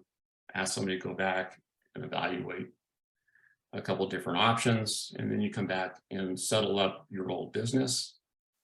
And then you start your new business. And that's any proposals that come up to the board to adopt. So that's the flow of a meeting. In the handout that I gave you, there's a sample agenda in the back. It's not mandatory, it's not dictated. You can use it to however you see fit. That's pretty much how I run my meetings and how I set up my meetings. And I just gave it to you just as a guide. Meeting business is usually conducted by motions. You bring a motion, the president will recognize a member. And the member will state, I move to. The president will repeat the motion and open it for discussion. Now here's the really tricky part. I said in a lot of board meetings that it turns into a back and forth amongst a bunch of different people. And as a president, you really need to control that. To have a good, efficient discussion on a motion, ask your board to be recognized, recognize that person, and let them speak. Ask your board that while that person's speaking, nobody else talk. You give everybody the appropriate time to run to express your opinion on a motion. But I've seen a lot of times where there's a bunch of back and forth and it doesn't really get you anywhere. I also see a lot of times where you have maybe a perfect example is where your board's trying to determine what you want to do for your fundraiser. And then all of a sudden the board goes into, hey, let's plan out the fundraiser right in your board meeting. That's not appropriate. That's a poor use of time. You make your decision, you assign it to people, in this case, a committee, and you let them go out and figure it out. But I've seen a lot of time burned up in boardroom trying to figure out how you're going to do something. Again, that broaches that line of management and is not identifying the direction or goals that the board is there to set. So try to keep your board from doing that. Now, I want to point out that there's nothing wrong, absolutely nothing wrong with having a discussion after the business is conducted and you've adjourned for ideas. That's after the board meeting. I got about a minute left. I'm going to zoom through some things. I have some information down on decorum. This is going to be a really key role for a president. You manage the decorum that occurs in your board meeting. There's some things that I've seen happen in boards I want to share with you really quick. One is being recognized by the chair. I've seen a lot of boards where people just start speaking up. You need to control the dialogue. You need to control the tempo. You need to recognize people when somebody's talking, you need to stop them. Members need to confine their statements and remarks to the merits of the question. I see people who wander off and, you can first see talking about a fundraiser. Next thing you know, you're talking about something completely different. And I've seen that happen in board meetings. And as a guest, I'm really frustrated with that because I'm spending my time to come to the meeting. Do not attack members' motive for speaking against a motion. So you need to control that. I've seen a lot of anger and dislike between members of the board. Watch that, control it, stop it, and refrain from disrupting the debate. I've seen where people have side conversations in board meetings. You need to control those. You are the conductor of this meeting. You are the orchestrator. I am out of time. I need to pass this over to Joe. I want to point out that in this handout, I have my contact information. Feel free to reach out to me if you have a question about running your board. This is a really short discussion. It should be longer, but for that, I will do this. If you would like to have me come and facilitate a discussion with your board, I'd be more than happy to do that. If we can schedule it. We can do it over Zoom, we can do it in person. Depends on how things work with the schedule. So if you're interested in that, feel free to reach out to me. And I think I'm passing it over to Joe, just not enough time for him to finish up. Well, thank you, Craig. Thank you for that.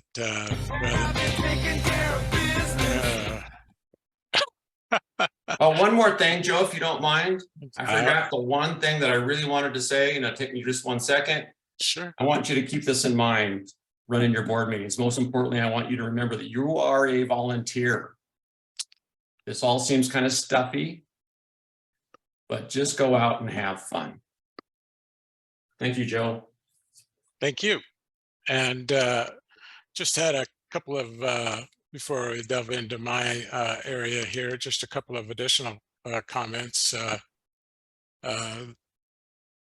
that Craig didn't touch on, may not even agree with, but I thought I would share some things that we've done in the past. When it comes to the bylaws, they do need to be based, as Stacy has put into the chat, the recommended club bylaws from RI. But I learned something at an international convention several years ago. It was in Utah, and they had a panel, and one of the panelists suggested using a supplemental procedure document that can be adopted to make changes to the club that are not necessarily large changes, but things you wanted to officially become part of the record. And we use that to create a position of executive secretary. We've used that at our club to set up a council, that president's council that was used to select the incoming presidents. And the key part that's kept in here is that the changes to the procedures must be consistent with the club constitution and bylaws. So you can't do something against the bylaws, but sometimes updating your club bylaws can be a daunting procedure and take a long period of time, a lot of effort. And this is a way to make some minor changes. And I thought I would suggest that, and I'll be sure that Stacy gets a copy of this to distribute at a later time. And Joe, if it's any benefit, I do agree with you. I refer to that as a standing rule. Okay. I did not cover it because it's just a lack of time, but thank you for bringing that up. Gotcha. And I should also mention that our club chooses to invite all members to attend the board of directors meetings. It's their club. And rarely do they take us up on that, but it's always nice to see a club member spending their time to attend the leadership meeting. Okay, so we don't have much time left, and there are a lot of topics that fall under club admin. And so let me first start off by saying I'm not an attorney, nor am I a CPA, but I have intimate knowledge of the topics we're going to briefly discuss.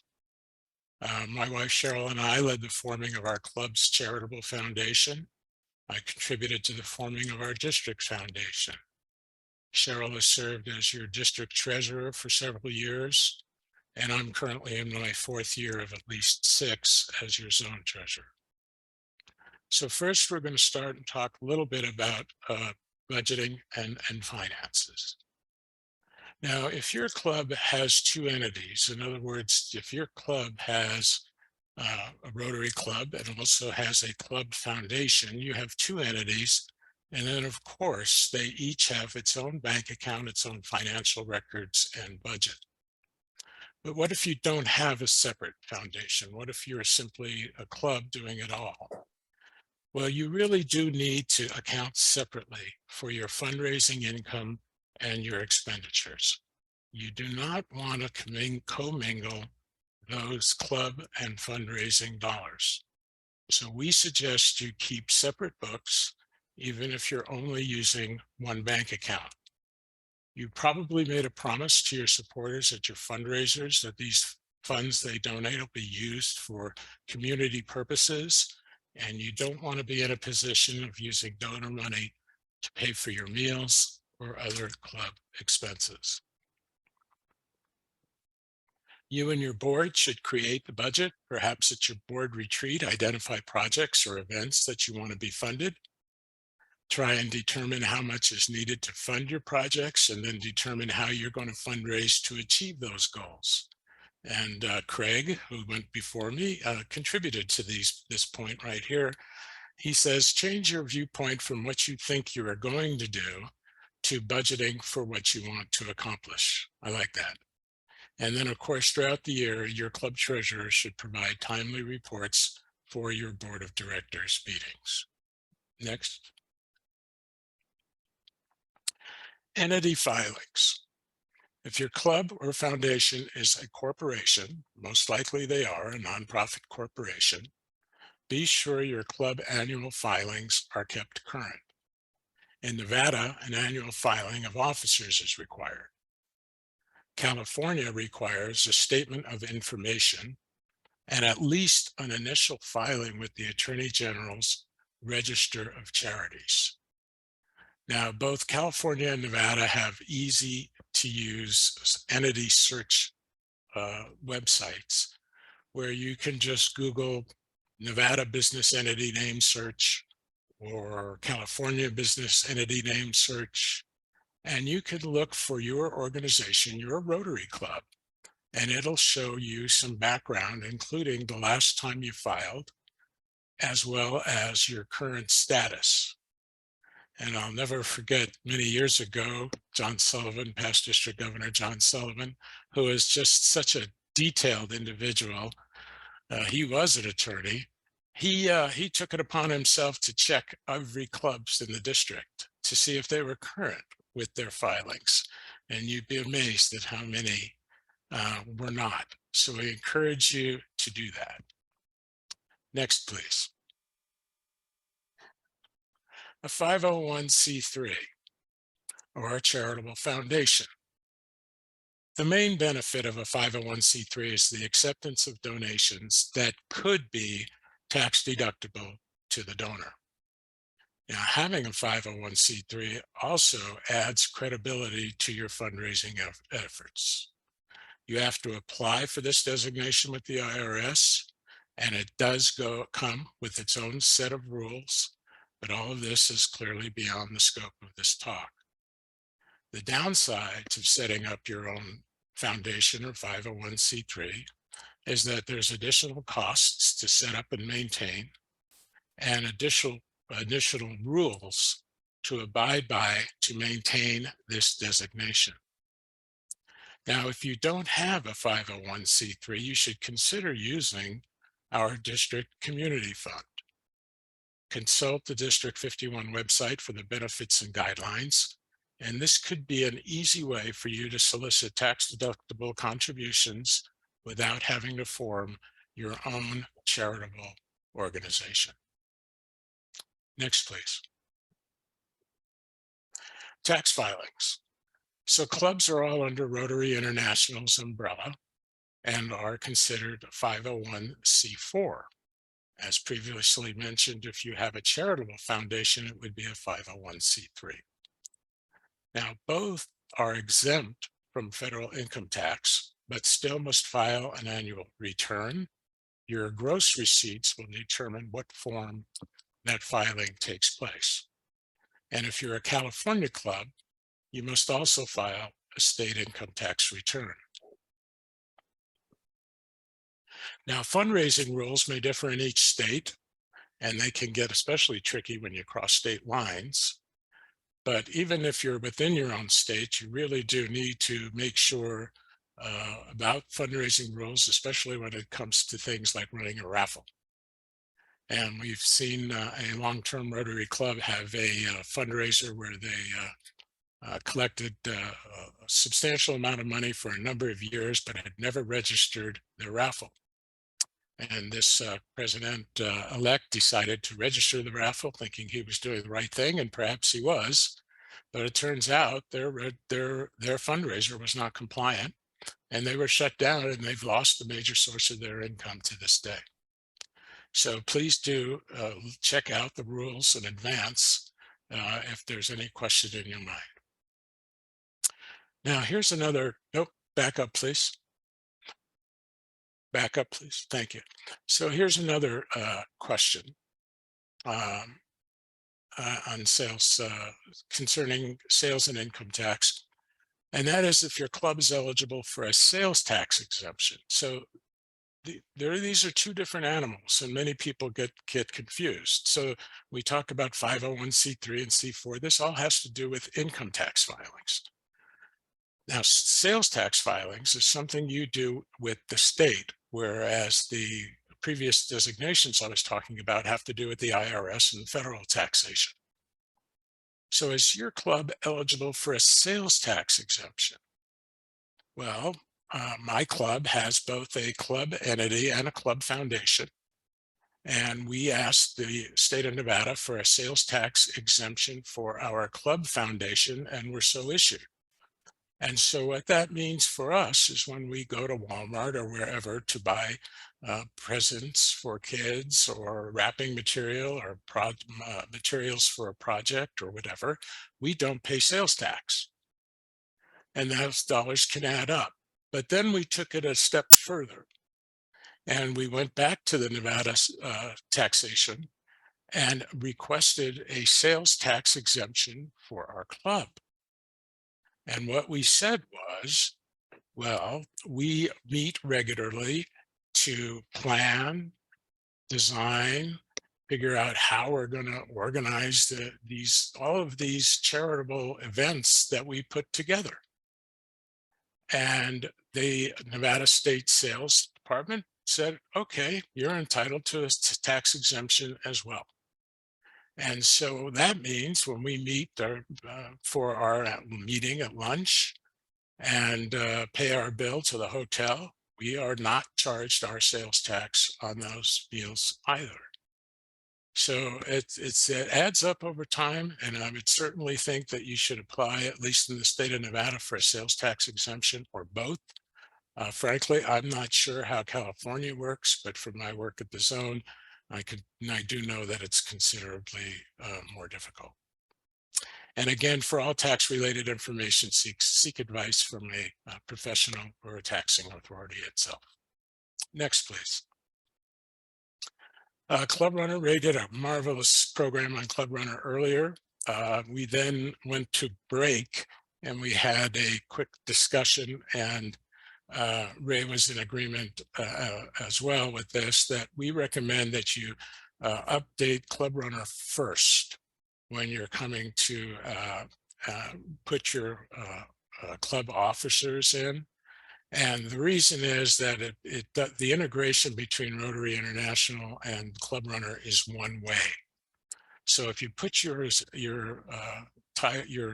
officers in first in Club Runner, give it a day or two because it only updates once a day, and then go to RI, you can correct any corrections that need to be made, or if anything is missing at that point.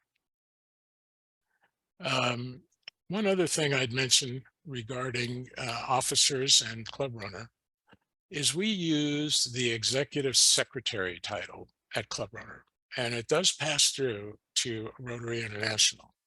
And that gives another individual a wider access to permission access to reporting at Rotary International. So Cheryl, as it turns out, has been our executive secretary for our club for a number of years. Well, actually, she plays that role, but she can't be because she's honorary now. So I'm listed as the executive secretary. But that does give an additional person a higher level of access to reporting. You might want to explore that. Also not covered earlier was the fact your foundation chair should also be familiar with the grants module in Club Runner, because chances are he'll be the one applying for a district grant. And let's see, I don't know that it was touched on about distributing a club newsletter indicating upcoming events and have volunteer signups through Club Runner. Rather than that, Ray did an outstanding job, and I'm sorry if I overstepped here, Ray. Okay, next. Club documents. So where are your club documents currently stored? Will you be getting a box of paper documents handed to you on July 1? Are your club documents scattered about on several members' computers? We recommend utilizing an online storage service. Now, Club Runner itself has some storage capabilities. It does have limitations, but it could be a place for you to start if you're not utilizing cloud storage for your club documents. There are plenty of third-party cloud-based systems available at a reasonable cost. Our district has been using one for many years. We utilize Ignite. And the advantage are that it's an easy access for members and club leaders. And it helps with continuity of leadership from year to year because people know where to go for your club information.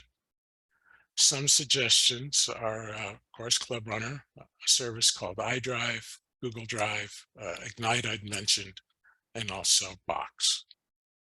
And then additionally, would also recommend that you should try, if possible, to try and archive a full backup, even from your online service, regularly. Next, insurance. So all clubs and districts are provided with general liability directors and officers, employment and practice liability insurance. And it's paid for by you and I. It appears on the July club invoice for insurance. There's an assessment to cover the cost. Our insurance broker is Gallagher. And I'll make sure that this gets to Governor-elect Stacy for distribution. But RI Risk Management, as well as Gallagher, RI Risk Management can be reached directly at insurance@rotary.org. That's plenty easy to remember. And the Gallagher webpage contains a whole section, a whole area that is specific to Rotary. And on this slide, you have the email address or the website address and the username and password to use. And this whole section is provided with Rotary specific information. Now, you do not have to contact the insurance provider in advance of an event you are hosting. But many times you'll find the venue, if you're putting on a large enough event, will require specific proof of insurance. And at this site, you're even able to download a fillable certificate of insurance if it is required by the venue that you're holding your event. And in light of having the shortest amount of time, that's what my presentation for today. Are there any questions? Is everybody awake? Okay, thank you. Thank you very much.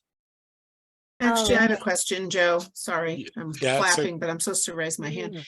So that certificate of insurance, are we charged for that, or does that fall under the district? It falls under, as I mentioned, we pay our dues every year. It's an included service and it's really easy. It's just 3 little pieces of information you put in.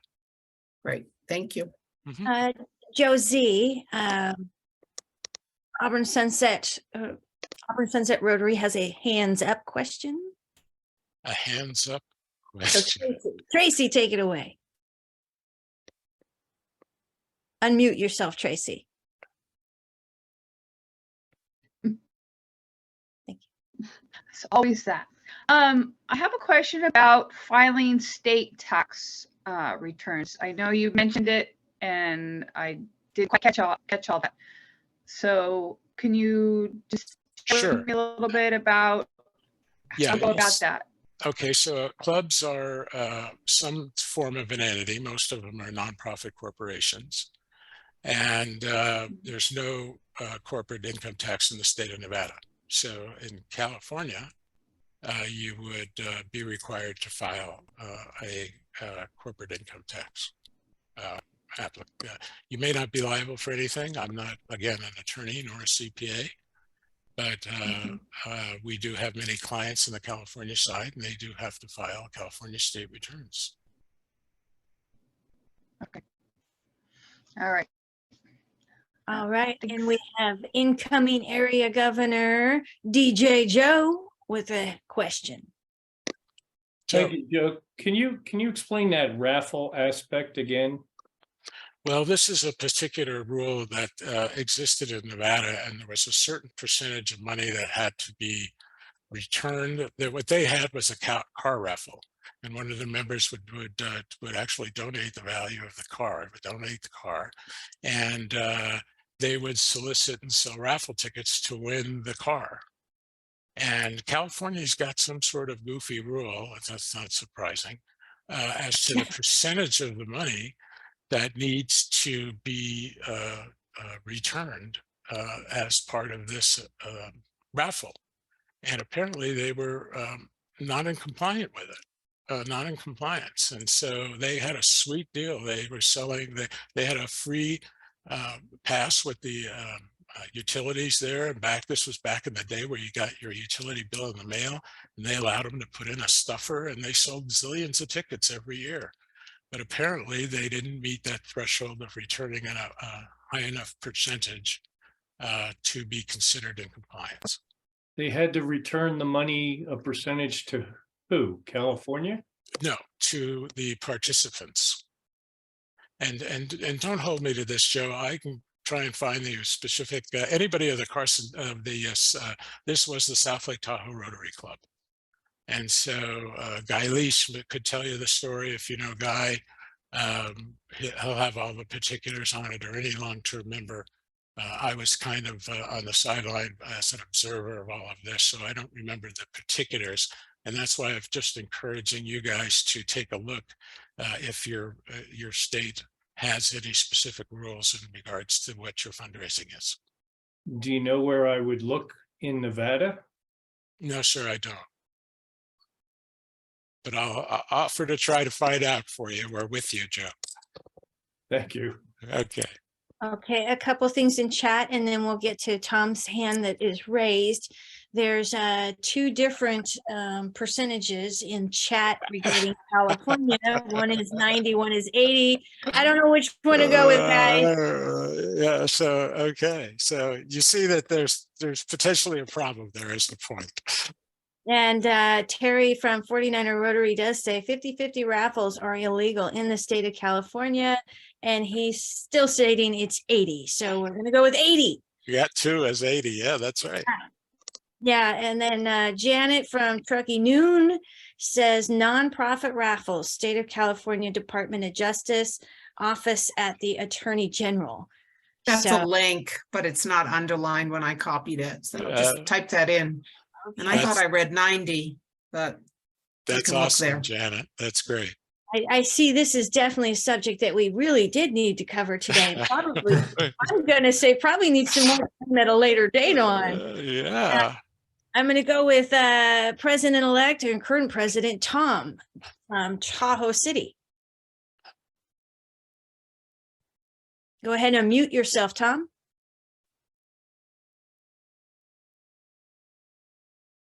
You don't know how to unmute? You're on. There we go. I was told that we could have silent auctions to get around this tax issue. Is that true, Joe? Well, which tax issue are you referring to? Were you talking about, the whole issue with raffles? I was advised that if you have a silent auction, it's different than a raffle because, it's a volunteer bid.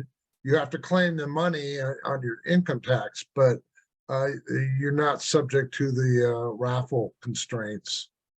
Again, as a disclaimer, I am not a CPA. I'm certainly not a California CPA, and I would encourage you guys to consult a professional. Okay, thank you. Thank you, Joe. Thank you, Tom. And then we have Liz, President-elect for Elko, with her hands up.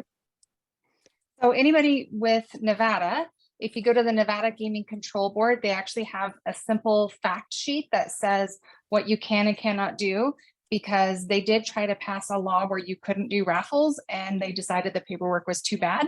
And so we are now allowed to do free drawings and raffles, silent auctions, and live auctions. But if you want details, just go to the Nevada Gaming Control Board for the fact sheet.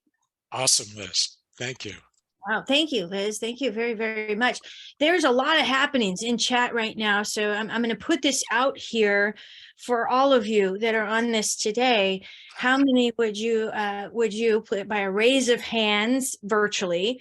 Would you like me to ask Josie and Craig if we could do a separate training or a separate session for all of you in regards to this according to their schedules? Please raise your hand virtually. Okay, I think they're all going up, Josie and Craig. So, wow, this is amazeballs. Okay, so I will work with Josie and Craig, and we will do a separate section just for this because I felt it was a very important subject that we have not really delved into as far as training presidents-elects. So I guess I was right for once in my life. That's totally cool. And we will make this happen. All right. So, and again, I'm taking pictures of your chats. Be careful. I'm going as fast as I can and trying to talk to the screen. It's a little crazy. So we will do that. And that will also allow Craig and Josie to have a little bit more time to look at different things and different questions that you had. So I will send them all your questions so maybe they can look at things, and maybe we can incorporate a CPA from Nevada and a CPA from California, because our district does cover Nevada and California. And I keep getting all these lovely things coming up in chat. So guys, bear with me. Sorry about that. All right. So cool. Thank you very much, Josie and Craig. You guys are just amazing. Big hearts to you. My pleasure. Thank you. My pleasure. Yes. And they have, they both put up their contact information. So hold on, somebody put it on speaker. Can I see everybody, please? Can you take me off of the spotlight, pretty please, with sugar on top? Oh, thank you. I love to see faces, so I'm just weird that way. So here we go. I'm lowering hands and I apologize that I'm doing that. Let's see, past district governor. Also, Josie put his information in there again for you guys, everybody. So take a picture with your cell phone of the chat, but I will also make sure you get that in separate handouts. Okay. Is everybody cool with that? Please help put mine in there too, just in case people don't have my handout. They should all have your handout, but that's awesome. It's always good to put that in there. It's always good. So, wow. Does it feel like we have been on Zoom this whole entire day? Some people are nodding yes. I was hoping for more no's than yeses. It's okay, Lisa. What an amazing, these presenters. So I will tell you right now, each one of these presenters is a personal meant to them. Okay. I actually reach out to them. Hi, recording, not recording. I reach out to them in multiple times for lots of various of questions, because as a district governor-elect, the district doesn't do this alone. The most important people to the district is your clubs and your club members. They are at the top of the list. Technically speaking, I'm sitting at the bottom of the list, which is totally cool with me. We do not do this alone. Therefore, we promise each one of you, none of you are at this alone. You have an entire team surrounding you. And as I said earlier, the fabulous David Spillers and Jenny Lewis, who work on that district leadership directory, which will be distributed at District Conference 2023. And if you're not there, I'll be sure that you get some of the directories. It's also on the District 5190 website. Each one of these people that you saw today is willing to speak to your clubs, either virtually or in person. It just depends. You do have to remember, we have one of the largest geographical districts of the lower 48 states. So please bear that in mind, but we will get everybody to you as much help as we possibly can. You are not ever going to be alone. You always have your friends backing you up. That is my promise to you. Like I told you at Pets, and I'm going to tell you again, you can email me, you can text me, you can call me 24/7. If I don't answer, I may possibly be sleeping, or I may possibly be driving, or I may possibly be actually physically at work for once in my life. So I will get back to you. I think many of you have seen that I respond to emails rather quickly, and I do respond to texts as fast as I can. So we're always here for you. So with that, do we have any more questions for? Yeah, I wish you quit doing that, Ray. You're killing me. That wasn't me. Oh. We can stop the recording now. All right. Well, okay. Everybody show me your beautiful faces. Everybody show me your faces. We're going to do a group picture right now. And it's going to go a little something like this. You're going to see me blacking out, which is totally cool. I'm fine with that. All right. Your best smiles. 1, 2, 3. Oh my gosh, you guys are all so beautiful. Hold on, I gotta move the screen. Everybody's best smiles again. 1, 2, 3. I have physical proof that you were here today. That is totally cool. There we go. So, does anybody have any further questions for myself? All right. Again, we thank you with everything we have for you joining us today. You are definitely Rotary from the heart, which is the incoming theme. Each one of you has proven that time and time again. And I am very impressed. District Governor nominee Dennis and I were riding in the car yesterday, and we were talking about each and every one of you and how you are inspiring both of us to get out there and do everything we can. And you're just an amazing group of individuals.